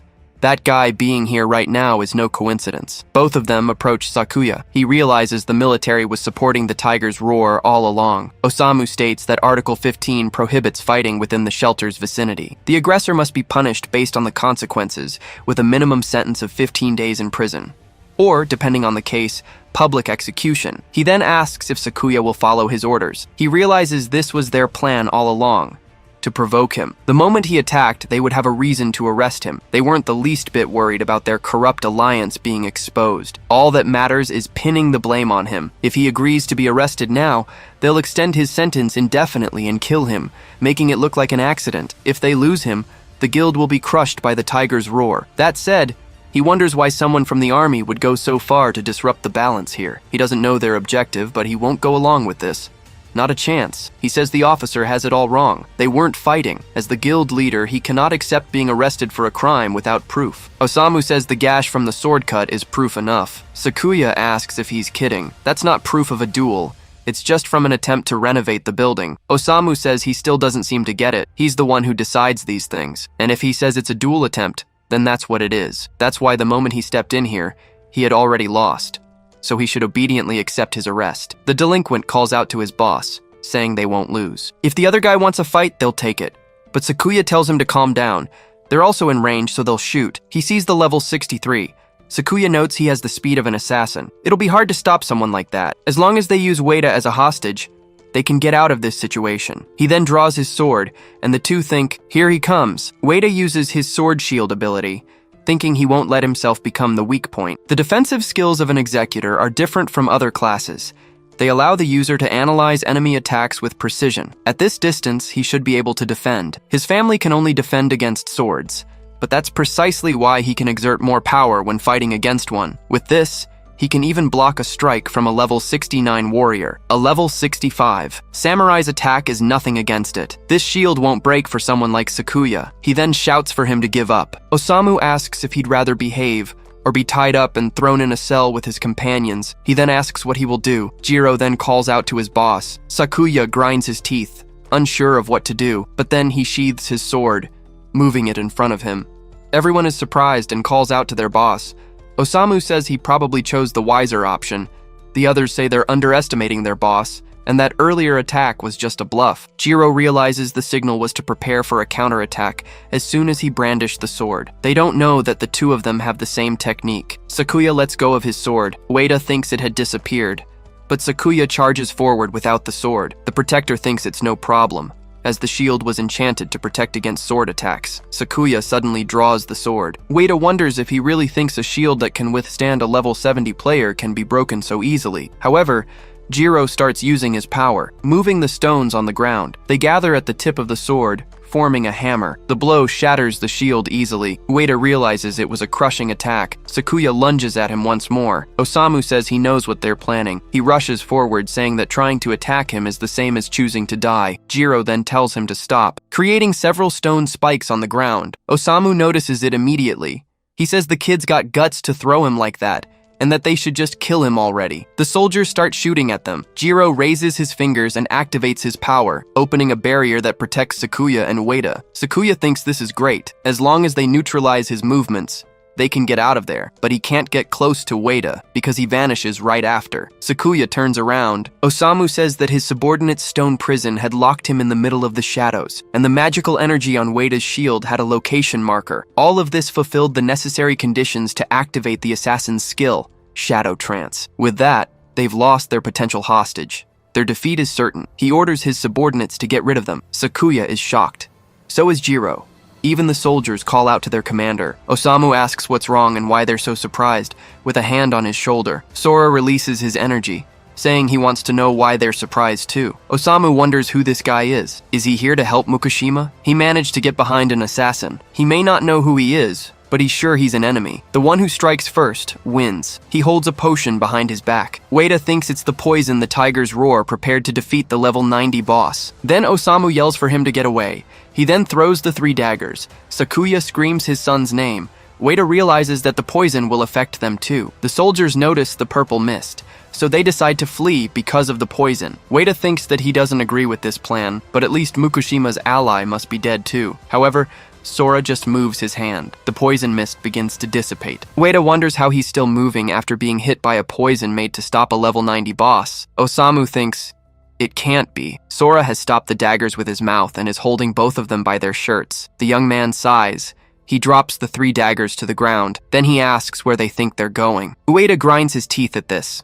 Regardless of their class, every player has 5 attributes: perception, intelligence, strength, agility, and constitution. If he can withstand that poison, then his constitution is comparable to a level 100 player. Sora tells him to have his men lower their weapons. Osamu looks back angrily. He grabs his arm with his shadow empowerment. Osamu lifts his feet off the ground. He gets Sora in a headlock while telling him to shut up. Ueda thinks this is his chance. While he's busy getting out of the headlock, Ueda uses his power, but Sora just dodges easily. Then he throws both of them far away. Sakuya just sees the two of them fly past him. They both crash into the stone wall behind them. Sakuya covers his face from the dust. He sees the two of them defeated. Osamu uses his shadow powers. Sora then looks back. The man says that even if he's strong, he doubts he can resist his shadow trance. He tries to stab the protagonist from behind, but the dagger just stops. Osamu realizes his body is as hard as iron. He can't pull his knife out. Sora then moves his fist. He pulls the dagger from his back as Osamu retreats. The assassin realizes he was hurt just by the force of the wind. He needs to fall back, but Sora is already in front of him. He slams his face into the ground. Osamu thinks he's too fast. The protagonist then gets up. Jiro is dumbfounded by this. Sora walks over to his father, holding Osamu's body in one hand. The soldiers look at each other, terrified. The protagonist says he'll leave the others to them and is going home. Sakuya simply agrees with his son. At the Mukujima's home, his mother asks if it's over, and Sakuya confirms. Jiro asks if they admitted to anything, but Sakuya says no, since they all stayed silent. It doesn't matter. At least they know the Tiger's Roar Guild's position. They'll have to stay on alert for a few days. Putting their plan aside, he wants to know what his son has been doing for the past 5 years. Sora says that after seeing their conflict, he realized what he had done. He fell into a strange realm 5 years ago and spent all that time defeating monsters. It must have been one of the towers he was trapped inside. Then Sora told them everything that happened in the abyss, explaining that in the end, a summoner brought him back. Sakuya says there are a total of 16 towers, but none match his story. Sora replies that it must have been an unmapped one. Jiro says that if this tower is near Shelter 6, they can prioritize clearing it. Sakuya comments that he was happy to see his son was alive. Jiro laughs, saying he came back billions of times stronger than all of them. His mother replies that it doesn't matter what happened, as long as he's home. His father says their family will never be split apart again. Sora notices his father has as many scars as he does, but he'll never abandon them again. Suddenly, the light in the room goes out. Sora starts to feel dizzy. Sakuya asks if it's a blackout, and Jiro says the forecast called for heavy rain and thunderstorms tonight. Sora thinks this is bad. That man's voice says he definitely won't let him get away this time. He thinks he has the audacity to show up again. That said, he seems to be saying something different this time. The problem is, not even his mother and father, who can use powers, are able to see him. Suddenly, the curse dissipates. He wonders if it disappeared, but then notices it only separated from his body. The man says it's been a while. Sora thinks it's gained consciousness. However, it doesn't seem to have materialized yet. It's probably just a hallucination he can deal with later. The man approaches and asks if he's really going to pretend he can't hear him. "And do you really think I'm still just a hallucination?" he asks, trapping Sora's eyes. Then, his vision goes black. Sora thinks, "My field of vision is gone, so it wasn't a hallucination." Everyone in the room notices. His mother calls out his name. Sakuya asks what happened to his eyes. His mother tries to use purification, but the system says the user was not under a curse. Sora thinks he actually materialized. This is bad. My father and the others are in danger. He slams the man against the wall. His parents can see him moving the darkness. The man asks what that was for, and if he's scared. Sakuya asks if the enemy is there, as he can't see anything unusual. His mother says she can't see anything either. Sora asks why this bastard is after him, but the man says he's misunderstood. Speaking of which, he introduces himself. "I am one of the nobles of the divine winged race, the god of darkness, Fodel, and you, from the depths of the abyss, absorbed the divine power my race cast away there. To be precise, the power of darkness. You managed to escape the abyss on your own, and that's drawn the attention of the divine agents. They're gathering right now, so if you don't want to lose your life, you'd better go back to the tower." Sora thinks about the divine agents. It's probably related to what his mother said about the Ezra. Sakuya says he doesn't understand anything, but the situation seems dangerous. His mother tells him to wait, as they need to watch their son. Sora says he can take on even gods. Even if you gather countless of them, what do you think you can possibly do? Fodel tells him not to get cocky just because he got lucky and defeated him once. Ever since the twilight of the gods, the divine power of the winged has vanished. Your power is nothing compared to what they once had. Sora asks why he should believe him. Fodel bursts into laughter. "Don't believe me if you don't want to, but you'll regret it when the blood rain begins." Sora falls silent. He thinks he has no reason to believe this guy, but for some reason, he feels Fodel is right. A sudden noise interrupts them. Divine energy floods the room. At this, Fodal starts screaming in pain. Sora realizes his vision has returned, but Fodal is writhing in agony. A voice says, "I believe him." Sakuya recognizes the voice and calls out his name. Sora realizes that's the monk from the city entrance. He then asks if they know him. Sakuya says he's not just an acquaintance. He's the man who co-founded the guild with him. Fodal screams for the damn monk to let him go, and Sora asks if the monk can see him. Yukio says that given the emergency, they need to talk. Sakuya demands to know what the hell is going on. The monk says he'll explain depending on how his conversation with Sora goes. A little while later that night, Sora begins to ask about the emergency situation. But Yukio interrupts. "I'm not an Ezra, but I can see divine power with my enlightened vision. That's how I was able to seal this god using a forbidden technique. Besides, although your power shares the same nature as his, its intensity is far greater. I don't know how that happened, and I don't have time to investigate. Many beings with strong divine powers are gathering in the city. They are all targeting your power. I don't know what his deal is, but what he said is true. However, you must not return to the abyss. That tower holds something far more dangerous. He was trying to trick you into returning to the abyss to regain his power. What you should do right now is leave this place and enlist in the army." Sora asks, "Aren't they the ones who tried to kill me with a bomb?" Yukio admits the army is like that now, but there's someone I trust on the inside. As long as you have a connection with them, they won't touch you. Sora argues that even so, there's no guarantee they won't target his family, but the monk tells him to relax because the Ezra don't attack normal people. "Besides, I'm here. I definitely won't let them lay a finger on your family. After all, Arhats are beings who can rival the Ezra." At the Tiger's Roar Guild, Hiro Ryusei, the Ezra of Ares, says it's a ridiculous mission, using 4 of them for someone who doesn't even have a system. Jiraiya Yukinoju, the Ezra of Hades, says that according to their intel, Sakuya's son, who was missing for years, has entered the tower. Someone that pathetic is a guy Hiro could handle by himself. Hiro asks, "What did you say?" But a hand touches his shoulder. Dugami Rimu, the Ezra of Athena, stops their fight. Mukai Licht says he'll be participating in this mission as well. Iwagaya Kaichi, the Ezra of Hermes, asks, "The chief too?" Mukai replies that it's a direct order from Zeus. The brat named Sora must die. Furthermore, the 16th tower is near Shelter 6. The Alliance remains stubborn and has refused our proposal. So, we'll act alone. That's why this time, we're not just getting rid of Sora, but also his parents, the leaders of the Alliance, he says, revealing himself as the Ezra of Zeus. Back at the Alliance Guild, Yukio says, "That's everything. Now you need to go meet Mei at the central base. Since she's an acquaintance of mine, I'm sure she'll take good care of you. Also, you should check the Curse Circle. If war breaks out, not even the Tiger's Roar Guild will be able to do anything." Yoi says the Alliance established its base here for a reason, and that Sora can rest easy. Sora simply agrees. About 15 minutes later, the monk is waiting by the door. Suddenly, the leaves begin to rustle strangely. Yukio thinks they're here. Dark energies begin to flood the area. But Yukio activates his golden bell curtain. The energy immediately rebounds. Everyone inside defends against the blast, but the 4 Ezras were already at the door. Yukio notices their numbers, along with Mukai, who approaches from behind. The others make way for him. Then they call out for their boss. Yukio thinks that even Mukai showed up and wonders what's going on. Mukai calls for Yukinoju, and he understands the order, gathering his energy into his fingers. The energy begins to circle the entire house.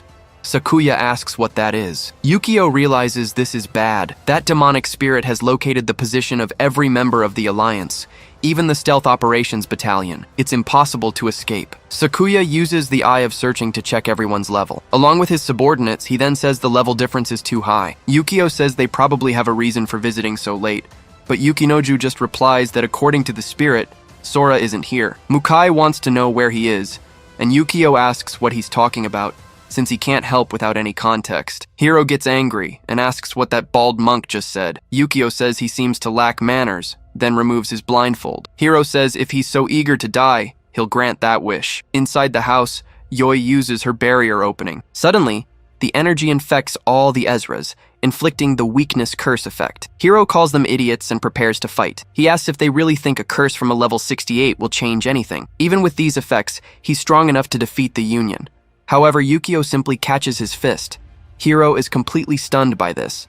Yukio says that he clearly doesn't know much about the Union, as Hiro's level drops to 71. He questions this, having lost more than 30 levels at once. Yukio comments that once his level is down, he's nothing. Then he strikes his guard, throwing him as far as he can. The level of all the other Ezras had dropped in the same way. Sakuya explains that those caught in the curse have their levels reduced by 50% of the caster's level. This means they lost 34 levels. Mukai bursts into laughter at this, saying this was becoming more interesting. Then he calls for Rimu, who was behind him. The girl begins to use her divine power. Mukai says that as long as he has them in the palm of his hand, he's sure Sora will return. The others are also taken somewhere else. Yukio holds onto his hat. The system announces, "Welcome to the Colosseum of Athena." Yukio says this is bad. Mukai says it's been a while since he fought someone on equal footing, so he's very excited now. It's also a good way to kill time while waiting for Sora. Now, regarding all of them who were in the way, the other subordinates question what he did with the bosses. Mukai summons his spear,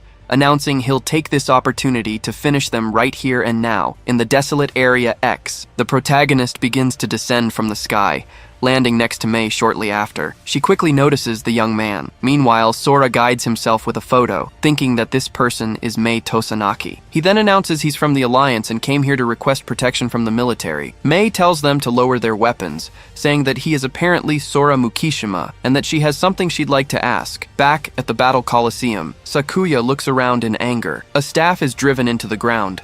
The surrounding torches light up. Rimu calls upon her gods, humbly asking them to witness her fight and to grant a miracle to guide her to the end of this duel. A goddess of light forms in the center of the arena. Everyone from the Alliance is surprised by this. Rimu says that each side will send 5 warriors, and the one to achieve 3 victories will receive the grace of Olympus, and those who lose the fight will be burned to death by the divine light. Everyone becomes very apprehensive about this. Sakuya questions how there can be 5 warriors on each side if there are only 8 people there in total. Rimu says that's only for now. The main stars of this event are already on their way. Then Hiro asks who wants to go to hell first. The system announces that the Ezra hero Ryusei is issuing a challenge to combat. Sakuya grinds his teeth in anger. Yukio says they ended up in this situation because he was too naive. Sakuya replies that just him being there is enough.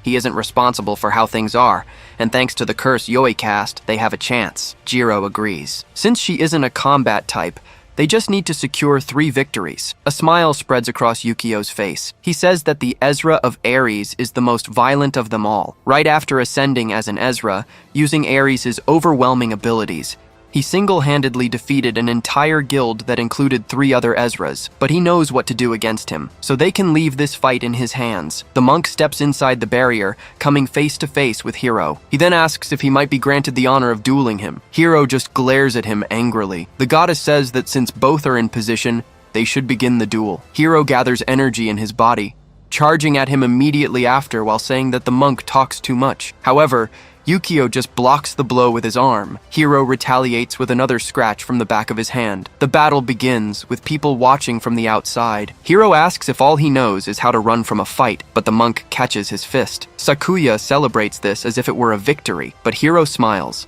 emanating a malevolent energy. Yukio realizes the severity of these blows. He then prepares his back palm, repelling Hiro far away. The Ezra crouches to lessen the impact. Yukinoju says that the monk not only attacked first, but also created distance between them right after. He says it's going to be tough, but Rimu tells him to relax. Sakuya asks if Shuzenji is alright, seeing his injured arm. An even wider grin spreads across Hiro's face, asking what he thought of the fangs of Cadmus. Yukio realizes he's referring to Ares' pet snake. To think it would be joined with the Ezra, it must be coordinating the attacks. Hiro readies the fangs, warning that they're just getting started. And then he charges once more, announcing that Cadmus hasn't had his fill yet. Hiro throws another punch at him. Yukio blocks, but the fang bites his arm. He thinks that he's a bastard, because his speed had even increased. However, he prepares for combat, releasing more energy, and uses his golden bell curtain to repel the monster. Hiro is thrown far back. Yukio thinks that it's not the Ezra who got faster,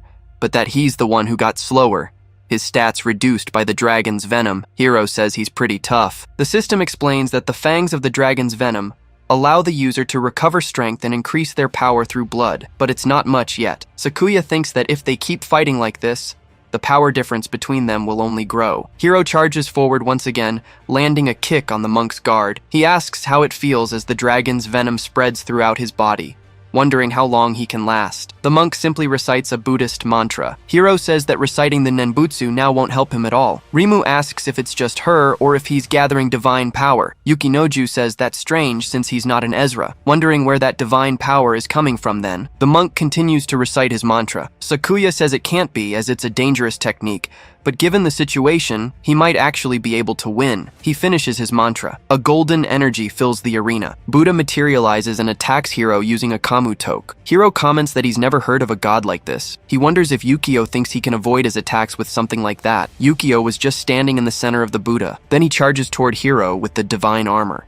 He says this idiot really plans to fight him hand to hand just because he's wearing divine armor. It was brave, but it's the same old trick people use to try and beat him. There were plenty of idiots like this that Hiro had killed in the past. They thought that by condensing divine power, they could avoid the attacks from Cadmus's fangs. For Cadmus, divine power is even better than flesh and blood, so he's going to devour him whole, just like he did with that other fool. He shall be swallowed by this darkness of despair. But the monk lands a punch on him instead. Hiro wonders what that was. He used the divine power to suppress Cadmus's poison and recovered his speed. Yukio lands a kick to his stomach. Hiro says it wasn't just his speed, but his power and reaction time too. Everything was increasing dramatically as he takes a knee to the chin. Hiro thinks that even so, for Cadmus, this couldn't be better. He's about to become food for his dragon. Yukio questions that. Hiro grabs his arm, saying he's about to receive all of his divine power and declares victory. The energy begins to flood his body. Hiro wonders what just happened.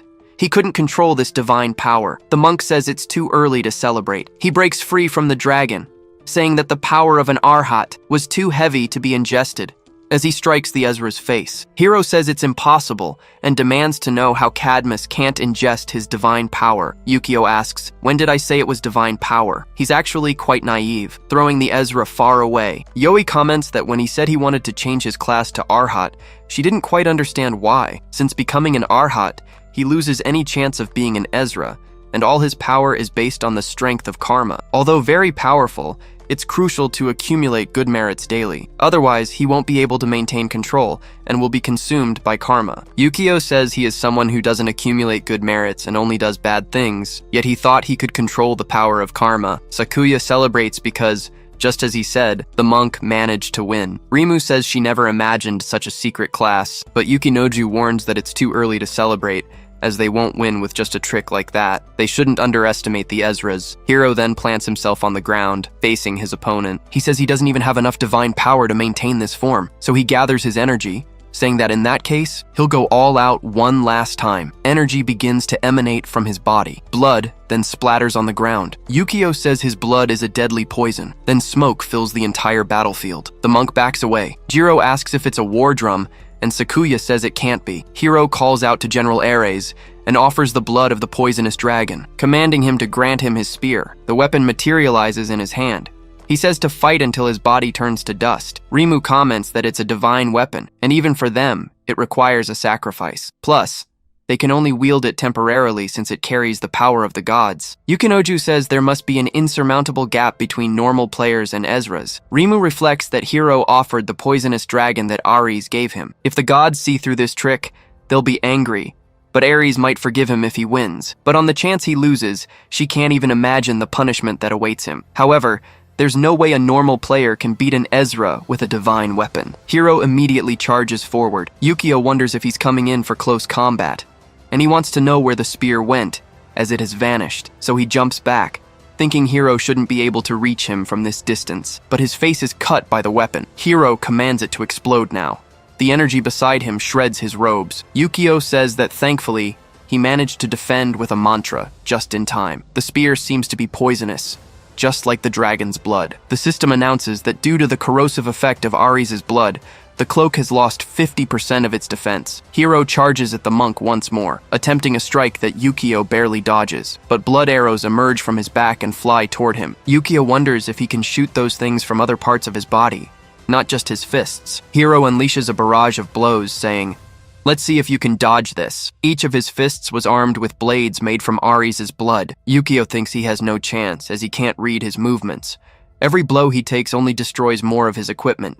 Even with the impact suppressed by Karma's power, it's still strong. If he hadn't been weakened, he'd be dead by now. He needs to keep his distance, so he dodges one of the blows, attempting a palm strike toward Hiro. They both face each other. The monk begins to recite a Buddhist mantra and creates a seal on his palm. Hiro asks if he's already reaching his limit, but he shouldn't think that keeping his distance will save his life. The monk uses his silent Dharma chant. Suddenly, something forms above Hiro, forcing him down to his knees on the ground. The enchantment purifies and banishes obstructive forces, weakening the effect of the poisonous dragon's blood. Hiro says he was trying to seal his movements with a spell and close the distance. Then he releases his blood, saying he was too naive for that. Sakuya readies her energy and yells for Shuzenji to be careful. The monk dodges the blow, which hits his hat. He reflects that it was a close call, but the goddess appears in front of Sakuya, saying that interference will be punished. Fire begins to burn the man in agony. Yoi calls out to her husband and starts to heal him. Sakuya reflects that the flames are gone, but his life force has been reduced by 15%. Hiro says he would be dead if no one had gotten in the way, but it seems he was punished accordingly. The monk thinks that close combat is already dangerous,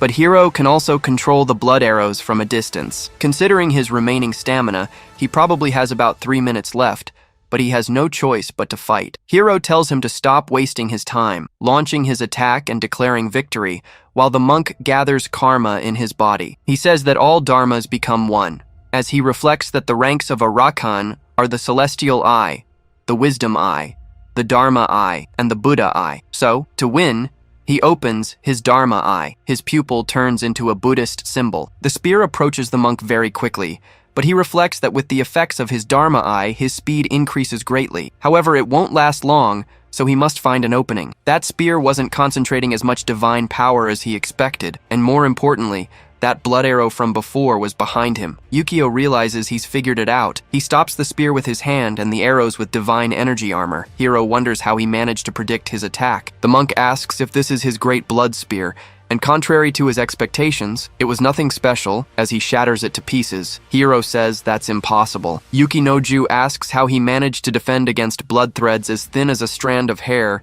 and Rimu says that I seem to be able to see everything. Sakuya celebrates, saying he actually has a chance. After all, the monk had a plan to deal with Ares' Ezra. Yukio says that given the amount of malignant energy accumulated inside his body, it's no wonder that evil thoughts also arise, and he will exorcise it all, creating a seal in his hand. Hiro gets angry and asks, so what if you can predict my move, because he can still control anyone whose blood has come into contact with his divine power.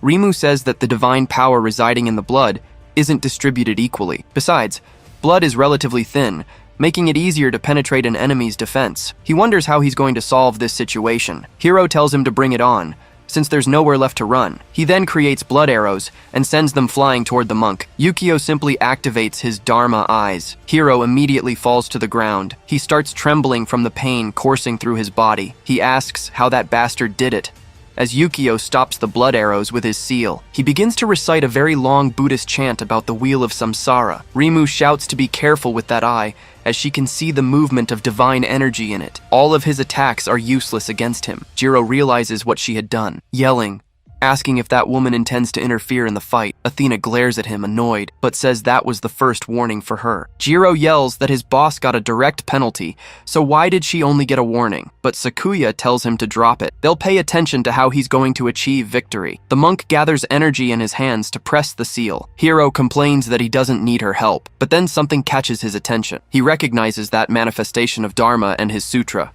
which was that of Fudo Mayoo. He then gets angry, yelling that he's a damn monk for that. Yukio continues to recite, not stopping or reacting to his insults, thinking that it's something monks learn right at the beginning. He wasn't weak at all, quite the opposite, since harboring Fudo Mayoo within himself multiplies his power. The only downside is that besides taking over 30 seconds to recite this sutra, he can't get distracted at all during the process. That was why there is no greater humiliation than reciting this in front of your enemy. Hiro starts cutting his arms to create more blood arrows. Rivers of blood fall to the ground and begin to move. Rimu thinks he's an idiot. Hiro thinks that as long as he breaks this seal, he should be able to stop him from reciting the sutra. Then he yells for the monk to go to hell over and over again. Yukio thinks that with his ability to contain the dragon's blood, he needs a high amount of divine power to undo it. Before his Dharma eyes, his attacks are useless and won't even leave a scratch on him. Hiro yells for him to die, thinking he only has 15 seconds left. Besides, blood is coming out of the monk's eyes,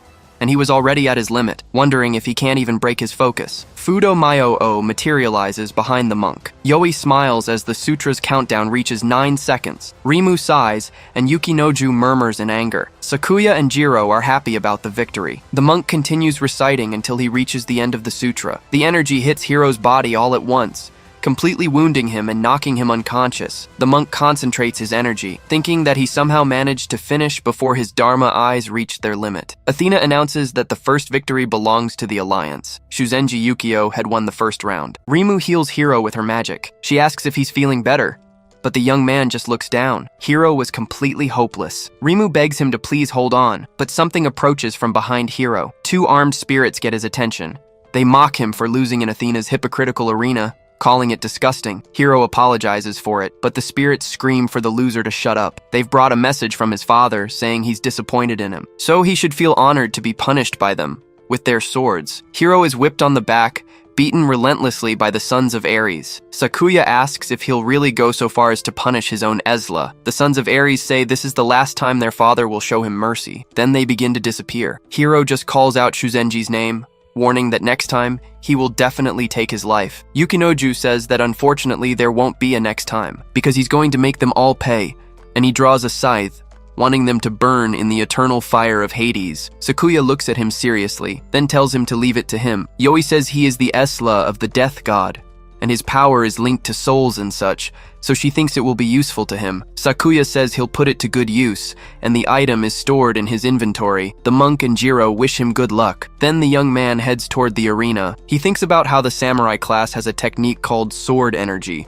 capable of pressuring enemies from a distance, but the problem is that it needs to be charged. First, he'll instantly close the distance with his opponent, then deliver countless slashes, leaving no room for a counterattack. And finally, after finding a weak spot, he'll strike directly and end the battle. It might seem too simple, but it's the most effective tactic. That said, if it doesn't work, he has another plan. Athena tells both fighters to take their positions and begin.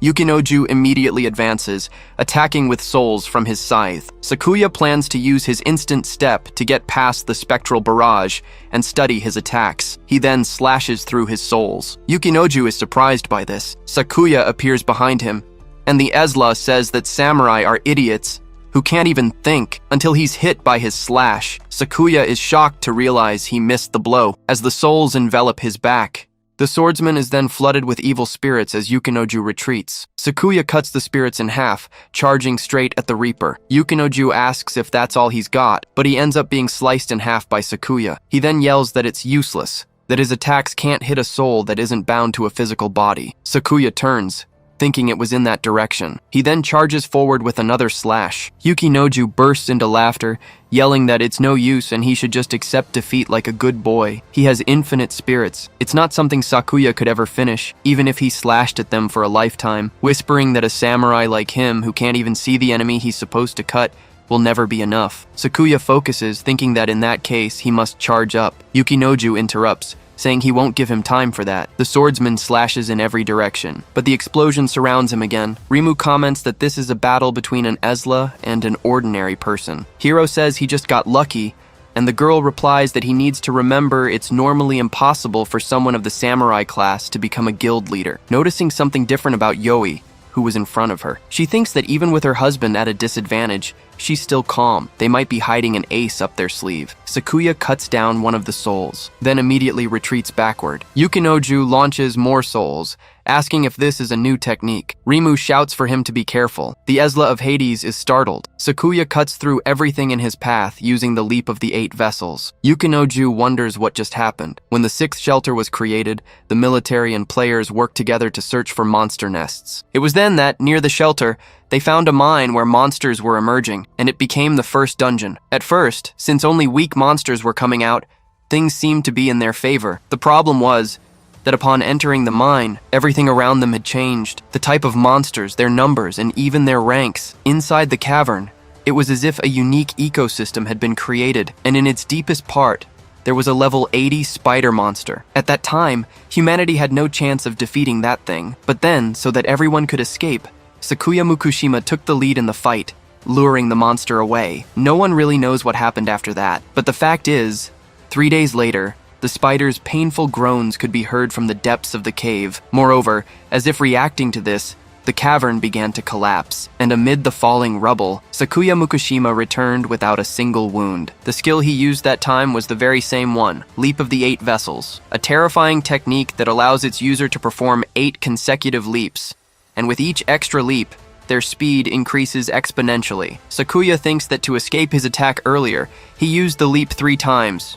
This was his 4th. He launches off the ground, heading toward Yukinoju. The Ezra of Hades wonders why he's getting faster so quickly. A soul is cut down by the swordsman's attack. Sakuya thinks he was in that direction, so he uses his 5th leap. The sword rapidly approaches him, but it cuts another soul once again. Sakuya reflects that he was now above, leaping for the 6th time and making a slash. Yukinoju lands quickly on the ground, but Sakuya pursues him with the 7th leap, making a heavy slash into the ground. He reflects that through the inherited will of that hero, he has annihilated all the surrounding souls. Now, all he has to do is keep cutting them down. He then advances once more, his sword colliding with the scythe. Realizing that he can't keep up with his speed to generate souls, and if he continues like this and switches to close quarters, then he could win the fight. Using his inherited will from the Legend of Heroes, Rimu comments that it's no wonder he's held his position as guildmaster for so long, even without being an Ezra. That power must be the reason. Many theories about how the towers appeared have been created, but the most well-known states that the towers are the materialization of mythology and humanity. History and mythology are intertwined by a bond so deep they cannot be separated. And if there is an entity that represents mythology as a god, then there was the hero. Inheriting a will or being chosen as a warrior of a deity are different things. To receive divine grace, one must simply battle others. For the other, you needed luck. And that was what Sakuya had. Yukinoju says that he thought he could win if he forced a close quarters fight, but he's sorry to inform him that a mediocre weapon can't defeat the Scythe of Hades. Sakuya thinks its appearance is truly terrifying, but he still has the advantage when it comes to range and attack area. Besides, considering it's a sacred treasure, humans can't wield it with maximum effectiveness, and if he tries to force attacks without considering the overall range, then he'll end up creating openings. Sakuya readies his sword, saying it seems Hades didn't teach him how to use his weapon. Yukinoju screams that it's bullshit and is stabbed in the chest. The young man says he figured he'd use his ability to dodge, but unfortunately, this was his 8th leap. Jiro shouts that he won the battle, but Yoi says no. The fight isn't over yet. Yukinoju starts to laugh at this, saying that seeing his proud face, thinking he'd won, actually made him chuckle. Sakuya wondered what that was. Did his ability not have a cooldown? Yukinoju asked, "When did I say I could only swap places with spiritual bodies?" He then clutched his heart. Sakuya felt the pain. This sucks, he thought. Then he backed away as fast as he could. The system notified him. You have been marked by the seal of Hades. Sakuya realized he'd let his guard down. He couldn't believe Yukinoju could transform his body into a form that nullified physical attacks. Get marked 4 times and you'll become a soul and serve as my slave, Yukinoju explained. You won't get another chance like this ever again. Sakuya considered his options. If he closed the distance, he'd get touched and marked again. But if he didn't, the souls would surround him. It was a tough spot, and the problem was, even if he wanted to use the leap of the 8 vessels, it was still on cooldown. Then Yukinoju shouted his name. I recognize you're a capable man, but in the end,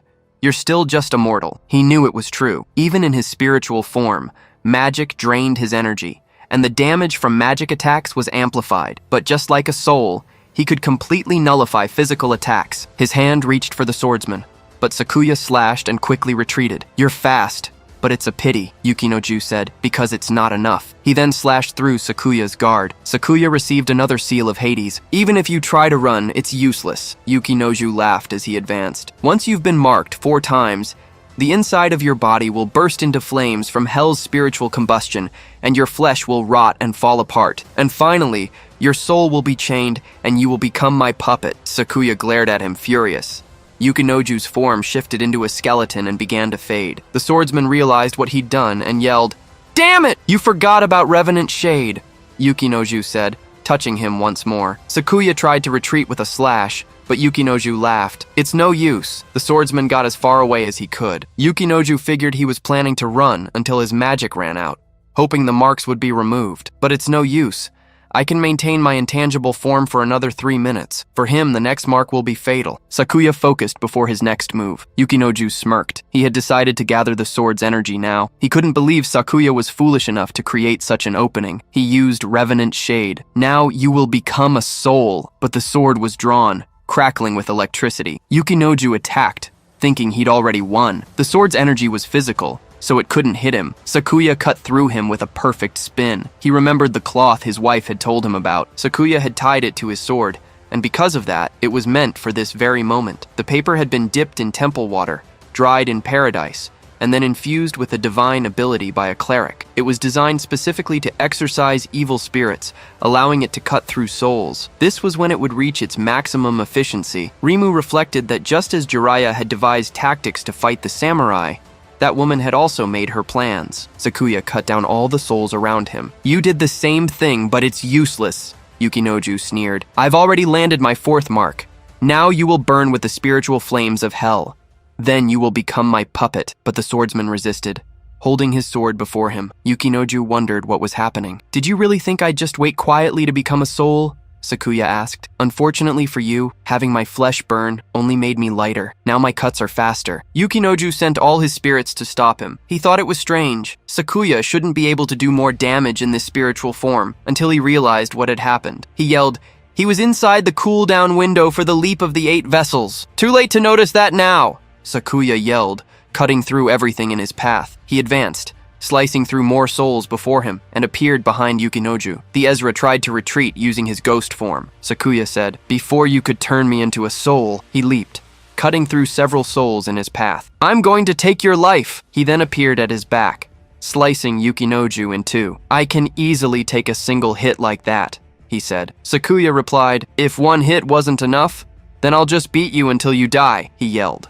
unleashing a flurry of cuts. With that, Yukinoju lost consciousness. The swordsman sheathed his sword. "Victory is mine." Outside, Makai electrocuted someone. He finished his fights outside the arena. "This is a dishonor to the Ezra." With that said, he recommended Sora come quickly. Otherwise, things will end tediously. Inside the arena, everyone celebrated Sakuya's victory. Jiro shouted that the victory was his, but the monk said, "No, this is bad." His negative energy was growing even stronger. It was incomparable to what he had shown earlier. "I haven't lost yet. I just need 1 more chance," Yukinoju said. He repeated this once more as he used his energy. Skeletal hands opened a portal in the air. "That's a pretty ugly scene for my big brother." Sakuya wondered what that was, and readied his katana. Yukinoju begged him, "Just give me 1 more chance." But the skeleton warned, "You can't win with just flashy-looking abilities. In the end, power is everything." That said, this is no problem. He exploded him while announcing, "Both you and the enemy will lose your lives here." Sakuya wondered if this was the true form of the Ezra of Hades. Everyone outside asked what that monster was. Makai looked back, saying, "Things seem to be getting interesting." The monster approached the swordsman. "The first thing I did when I became an Ezra was take my older brother's life. After that, I lost count of how many lives I've taken. But it doesn't matter. When they die, people become my puppets, and your fate will be the same as theirs," he said, launching several souls at the swordsman. The seal of Hades reached one, and Sakuya wondered if it hadn't reset to 0, but his leap of the 8 vessels was on cooldown. He wondered if this would be his defeat. This feeling was quite nostalgic,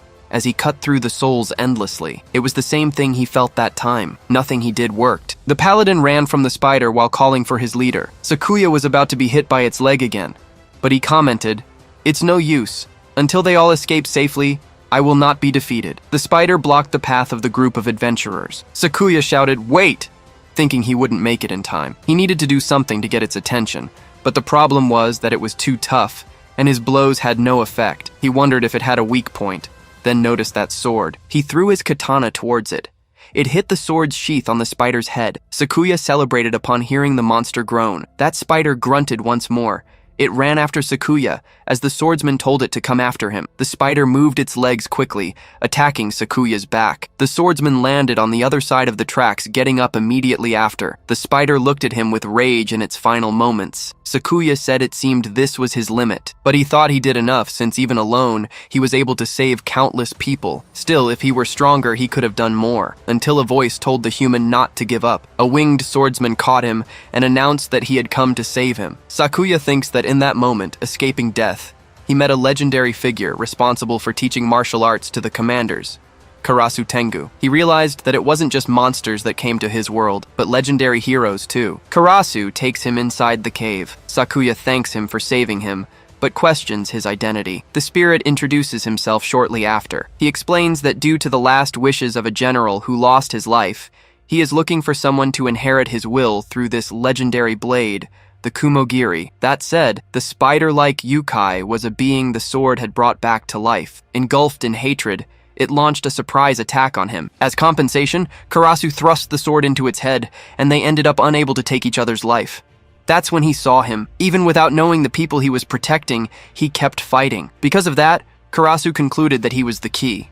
So he believes that with him by his side, they can kill that spider and recover his deceased friend's sword. Sakuya takes his hand, saying he's counting on him. From then on, Karasu Tengu stayed by his side and guided him. And thanks to that, he was able to learn the legend of the heroes. The problem is that due to his own lack of ability, he couldn't inherit all the skills he had left behind. Karasu Tengu says he only managed to master 3 of the 6 skills and believes that's enough to defeat the spider. The battle against that spider was fought to the very end. By using one of the 3 skills he managed to learn, the 8-boat leap, they were able to subdue it, and he made a cut on the spider's head. After that, he received the Kumogiri Hoimaru and made a promise. He said that if he ever found someone more worthy of inheriting the will, he would deliver the sword to them and send them his way. Back in the present, Sakuya gathers all his energy into the sword, cutting down the evil spirits around him. He says that not once did he ever think he was worthy of this blade. Slicing right through all the phantoms, they are obliterated, but always return to the same spot. Sakuya readies his sword, saying that even so, he has no choice but to borrow its power. He then draws the greenish blade. He says that if he loses his life in a place like this, he won't be able to keep the promise he made to the one who saved him, so he prepares his sword. Sakuya cuts down all the phantoms around him. Outside the arena, everyone is surprised. Jiro wonders if that sword is really enough to defeat that thing. Rimu says that although it's the inherited will of a hero, he is still human. A god cannot be defeated by human weapons. Hades gathers even more energy in his body, thinking the aura from that katana must mean he's afraid, so he commands his servants to take his life now. The phantoms charge toward him, but Sakuya repels them with his white energy. He thinks that ever since the general defeated that monstrous spider with this legendary sword, it has carried the power to repel evil energy. He strikes back at the evil energy with his sword. He didn't know how effective it would be against a god of the underworld. A phantom's arrow pierces his thigh. Sakuya continues to affirm that he can do it. He declares that he just needs to pour all his magic power into it, screaming for his Kumogiri to roar. He unleashes dozens of slashing gusts that tear through all the phantoms coming at him. The monsters think nothing will happen, but they are destroyed moments later. Everything begins to shatter in Sakuya's wind slash. Hades thinks he's quite strong, but he prepares a transmutation circle in his hand, warning that he's still not on his level, as Sakuya attempts an upward slash. The gust collides with the circle. Hades shouts, asking if he thinks a simple human hero's weapon can harm him, and that he will turn his hopes to ash. The wind slash approaches the magic circle. Hades wonders what that annoying sound is. Rimu covers his ears. Everyone on the other side does the same. One of the transmutation circles begins to crack.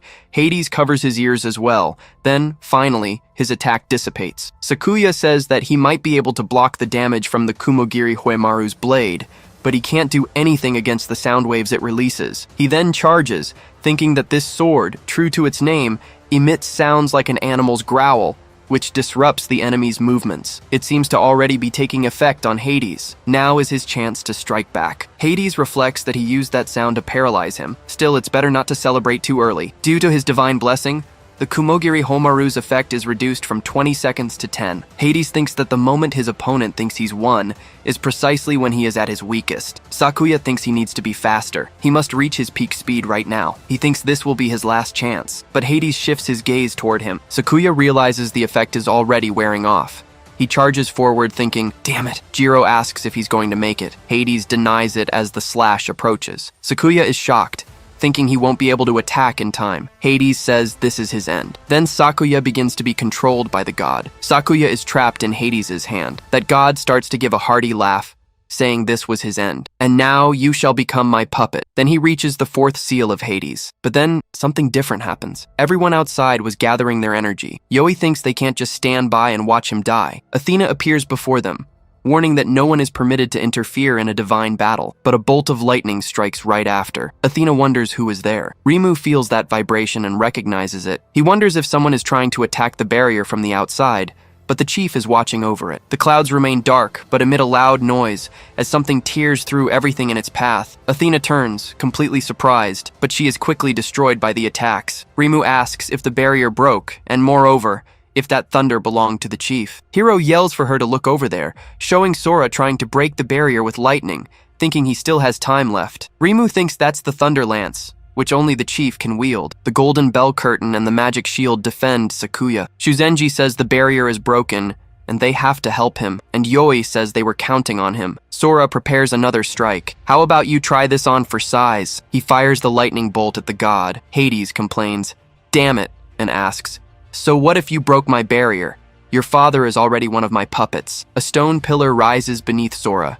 Jiro yells for him to go now. The protagonist thanks him immediately, advancing toward Hades' arm. The god asks what that is, as his arm is split into two pieces. He holds his hand, talking about it, while Sakuya falls to the ground with the claw. Everyone is stunned. Sakuya pries open the god's fingers, warning that no one there was permitted to die without his permission. Hades screams that he's a damn bastard. Sora thinks his father did well to hold on for so long, but that said, this skeleton is no problem at all. The real problem was the guy throwing lightning from outside the barrier. Ever since he left the abyss, that was the strongest being he had encountered, where Makai says he has arrived. For some unknown reason, his lightning attack caused no damage at all. Not only that, but he had also been able to control his power easily. It was strange. The lightning continues to strike everything there. Sora thinks this is not the right time to think about that. First of all, he has to defeat that man. Makai says this is very interesting. Hero calls him out a few times. He says that now that the barrier is broken, they don't have to follow those damn rules anymore. Then he shouts at the damn bald man. He charges forward, announcing another round. Rimu thinks it's strange that her boss isn't intervening with Hero getting out of control. This means he wants to see how far that kid's power goes.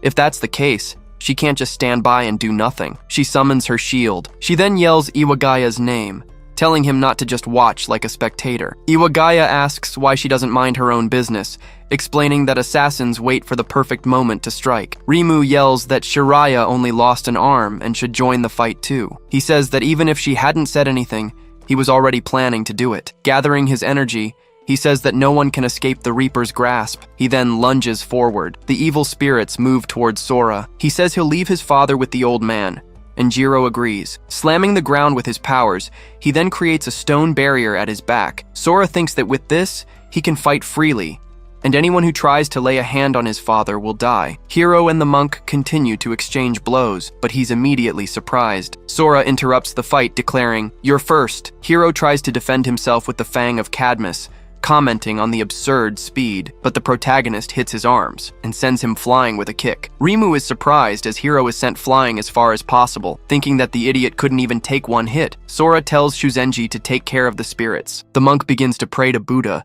dealing with the spirits with his karma energy. Rimu is surprised by all this, thinking that Shiraya's spirits can't do anything against that monk, and it's probably an ability compatibility issue. She then throws her Valkyrie shield.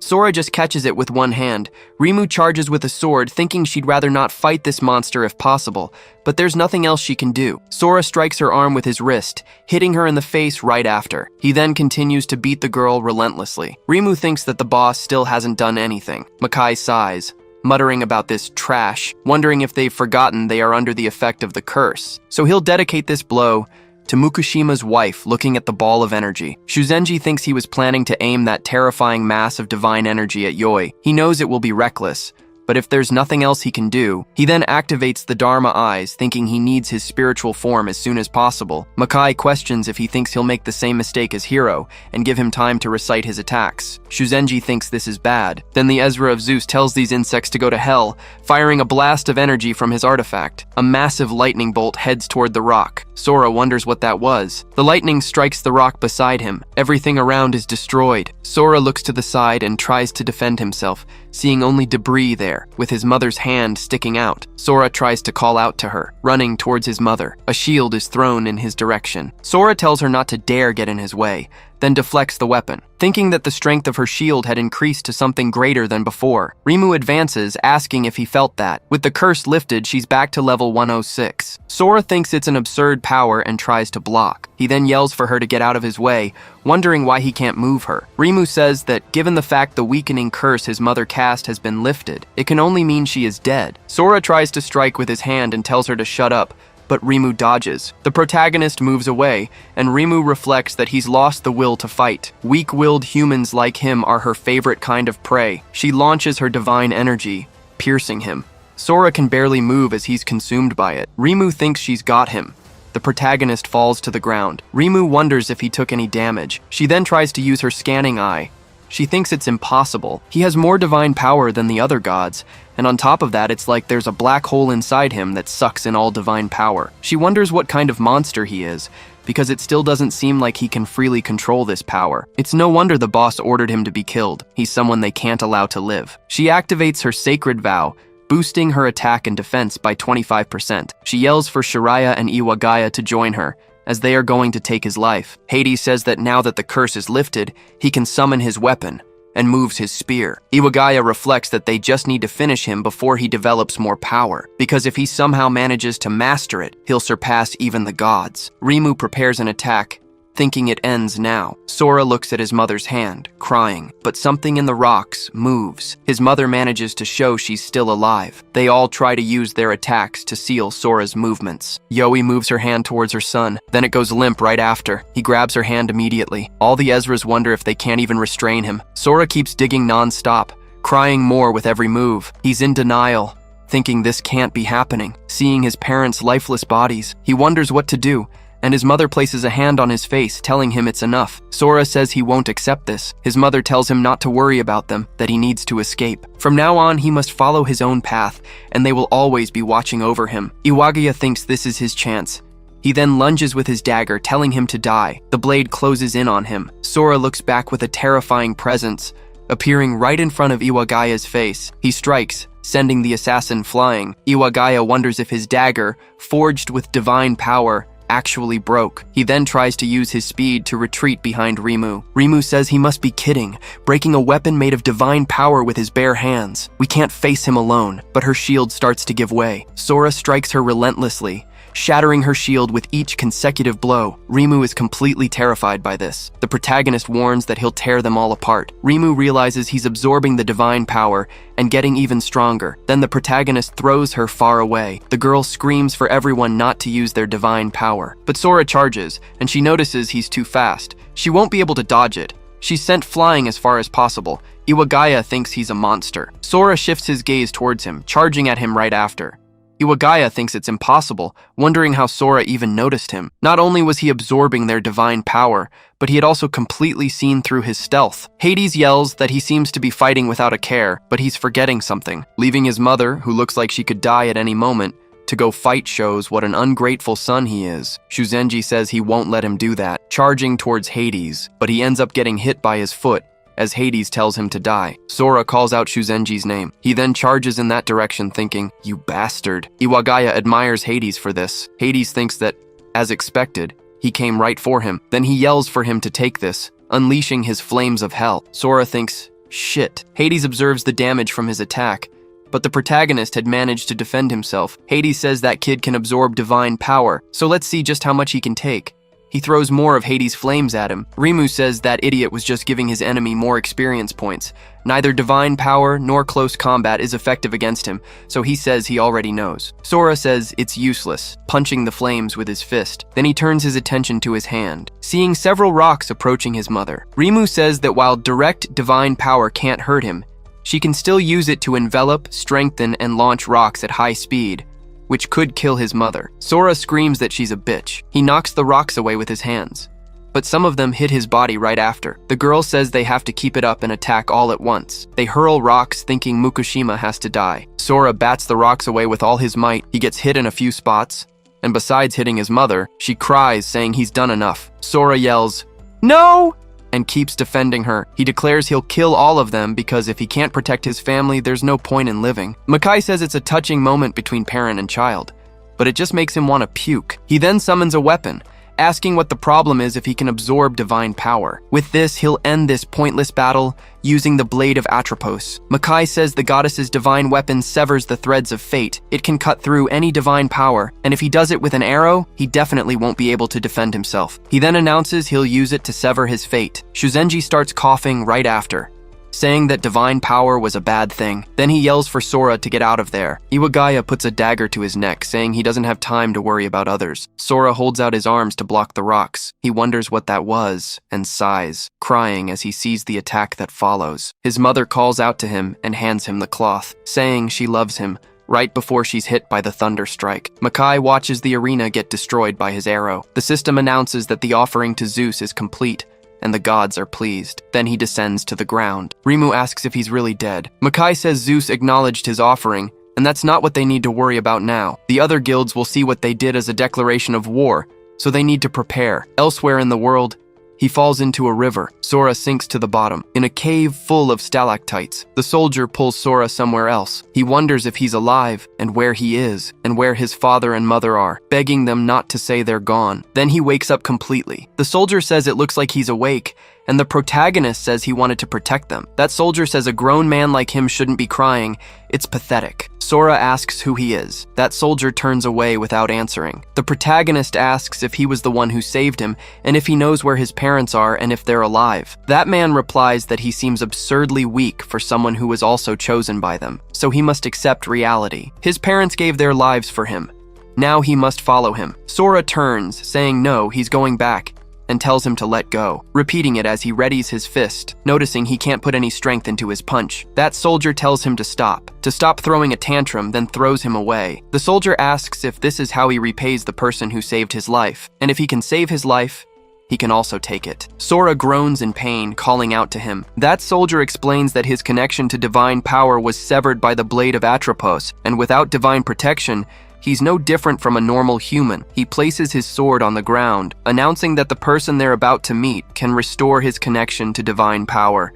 He can also teach him how to control it properly. Then he asks if he'll come with him. Sora clenches his fist in anger, but he agrees with the soldier and takes his hand. Then he says he'll go with him. The soldier says that, by the way, he shouldn't think of him as a good person, because he's his enemy from now on, so he should keep his guard up, until a voice asks them to please wait, and the soldier asks who's there. Shuzenji says he can't let the son of his deceased friends go without knowing his identity. Sora smiled when he saw the monk.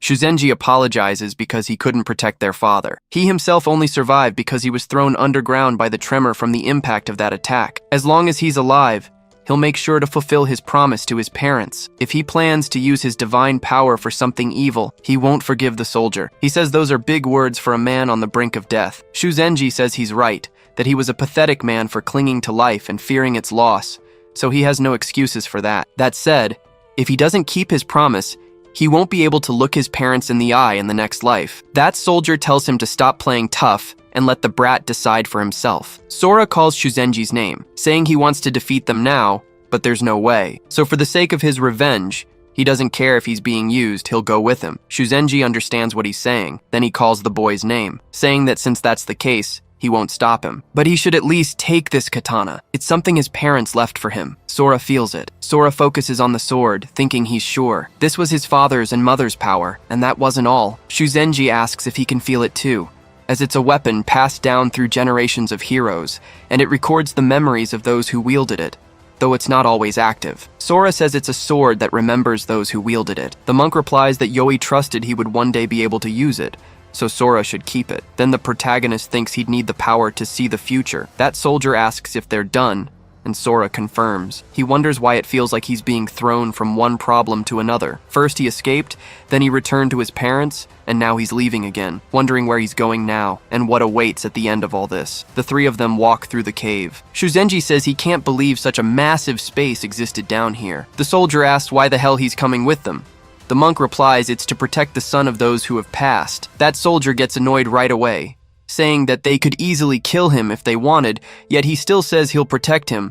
But Shuzenji says that's not it. The soldier asks what the hell he meant by protecting the son of those who have passed. Shuzenji replies that he will use his life. Yoi always said that as long as he followed the plan, they'd get the best results. But look at how things ended up. He was sick of things like prophecies, and the only thing he'll put his faith in now is his own life. Sora looks at him, a little apprehensive. The soldier turns and says that's fine, but when the time comes to face God, he shouldn't interfere. Sora stares into the void, thinking. Then he remembers what she said about the best results, as long as he survived. Maybe for his mother, this was the ending she wanted. Shuzenji says, about this so-called god trapped in the cave, he wants to know if they really have divine power, or if it's all just made up. The soldier scoffs in anger, saying he'll find out soon enough, and the moment he witnesses it, all his doubts will vanish. Sora then notices a presence. Thinking it couldn't be, he wondered what god the man was talking about. The soldier entered the room, stating that this god's name was not one to be taken lightly. Enough talk, we're here. Sora said the place was huge. The soldier moved his hand, concentrating. He announced that with the flames in his hand,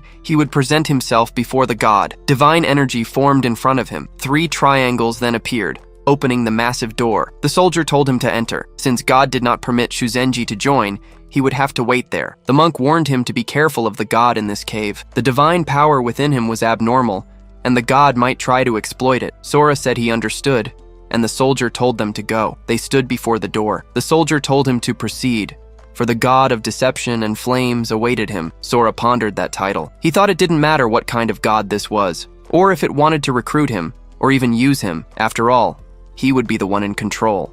And so he entered the god's chamber. He descended the stairs without hesitation, but a magic circle activated at his feet. The young man glanced down. Outside, Shuzenji felt a massive wave of divine power. He then came face to face with a being on an immense throne. Sora approached without stopping. He's huge, he thought. Are all gods like this? A giant god of deception and flames. Just as he suspected, it was the Norse god, Loki, but the state of his body, it looked as if it were already rotting away. Loki then opened his eyes and said that he had finally arrived, but he was immediately surprised. The boy was staring at him without even a tremor. Clearly, this was no ordinary human. He then asked if he desired vengeance for his lost relatives. Sora replied that it was the only reason he had come. Loki said his relic was responsible for maintaining his connection to divine power, and repairing it would come at a steep price. Sora said he would repair his connection to divine power and do whatever Loki wanted. That was what he wanted to hear. Loki then fell silent. Sora asked if that wasn't enough, but the god was surprised. The protagonist said that what he wanted wasn't just divine power.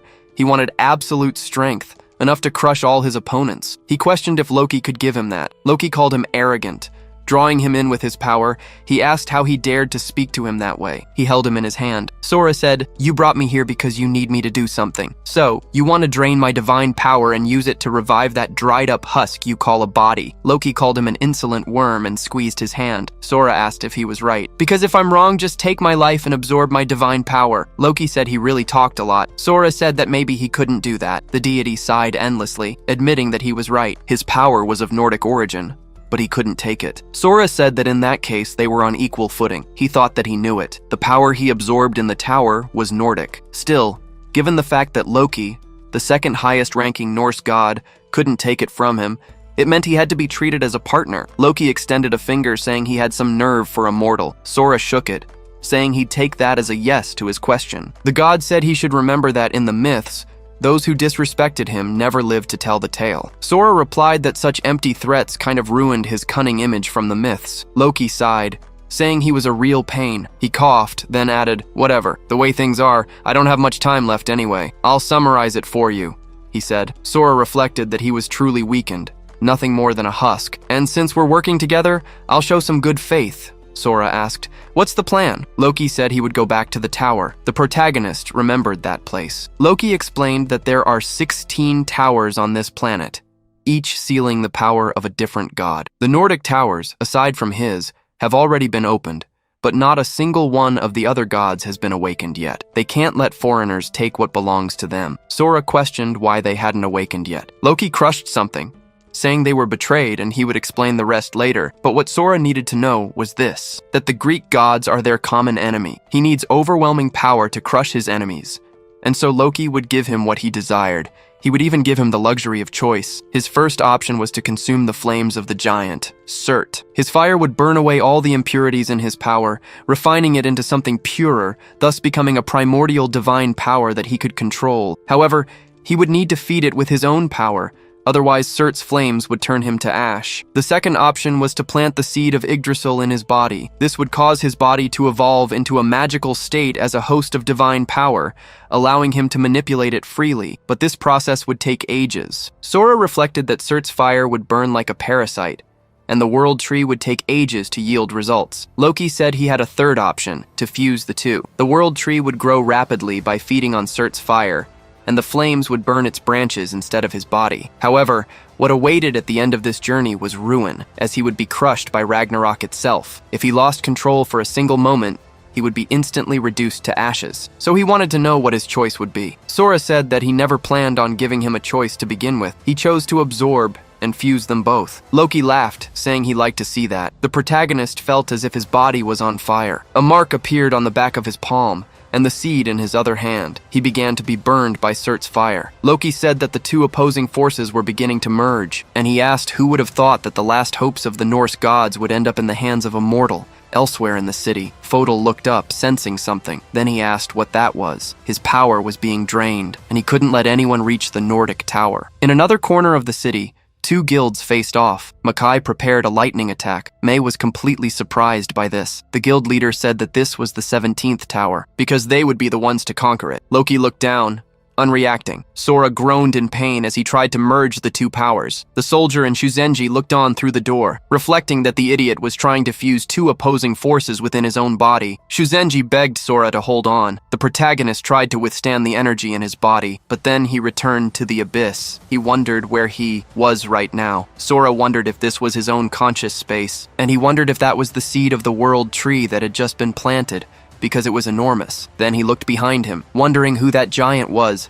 sitting and reading a book. He was looking in his direction. The giant said that within this chaotic divine power, he could see his past. His mind was nothing more than a scorched land, burned by the flames of wrath. As a messenger of Yggdrasil, he didn't want to see another tragedy where a child loses their parents, and asked him to return this barren land to something fertile. Sora said he appreciated the offer, but believed it would come at a high cost. The giant replied that mutual aid was a better term. Choose me as your guardian, and Sora questioned this, but a voice says not to be fooled by him. Just like that, he chops off the giant's head. That axe flies back like a boomerang, now held by a spirit. She says he just wants to make him a slave to Yggdrasil. His plan was to turn the entire world into fertilizer for the great world tree. The giant places a hand on his neck. Then his head starts to grow back, and he warns that Surt desires something of an even greater magnitude, because he wishes to turn everything to ash. Surt steps forward, questioning if that's what he thinks. Then the two begin to stare each other down. Surt asks if he can't read the boy's mind, since,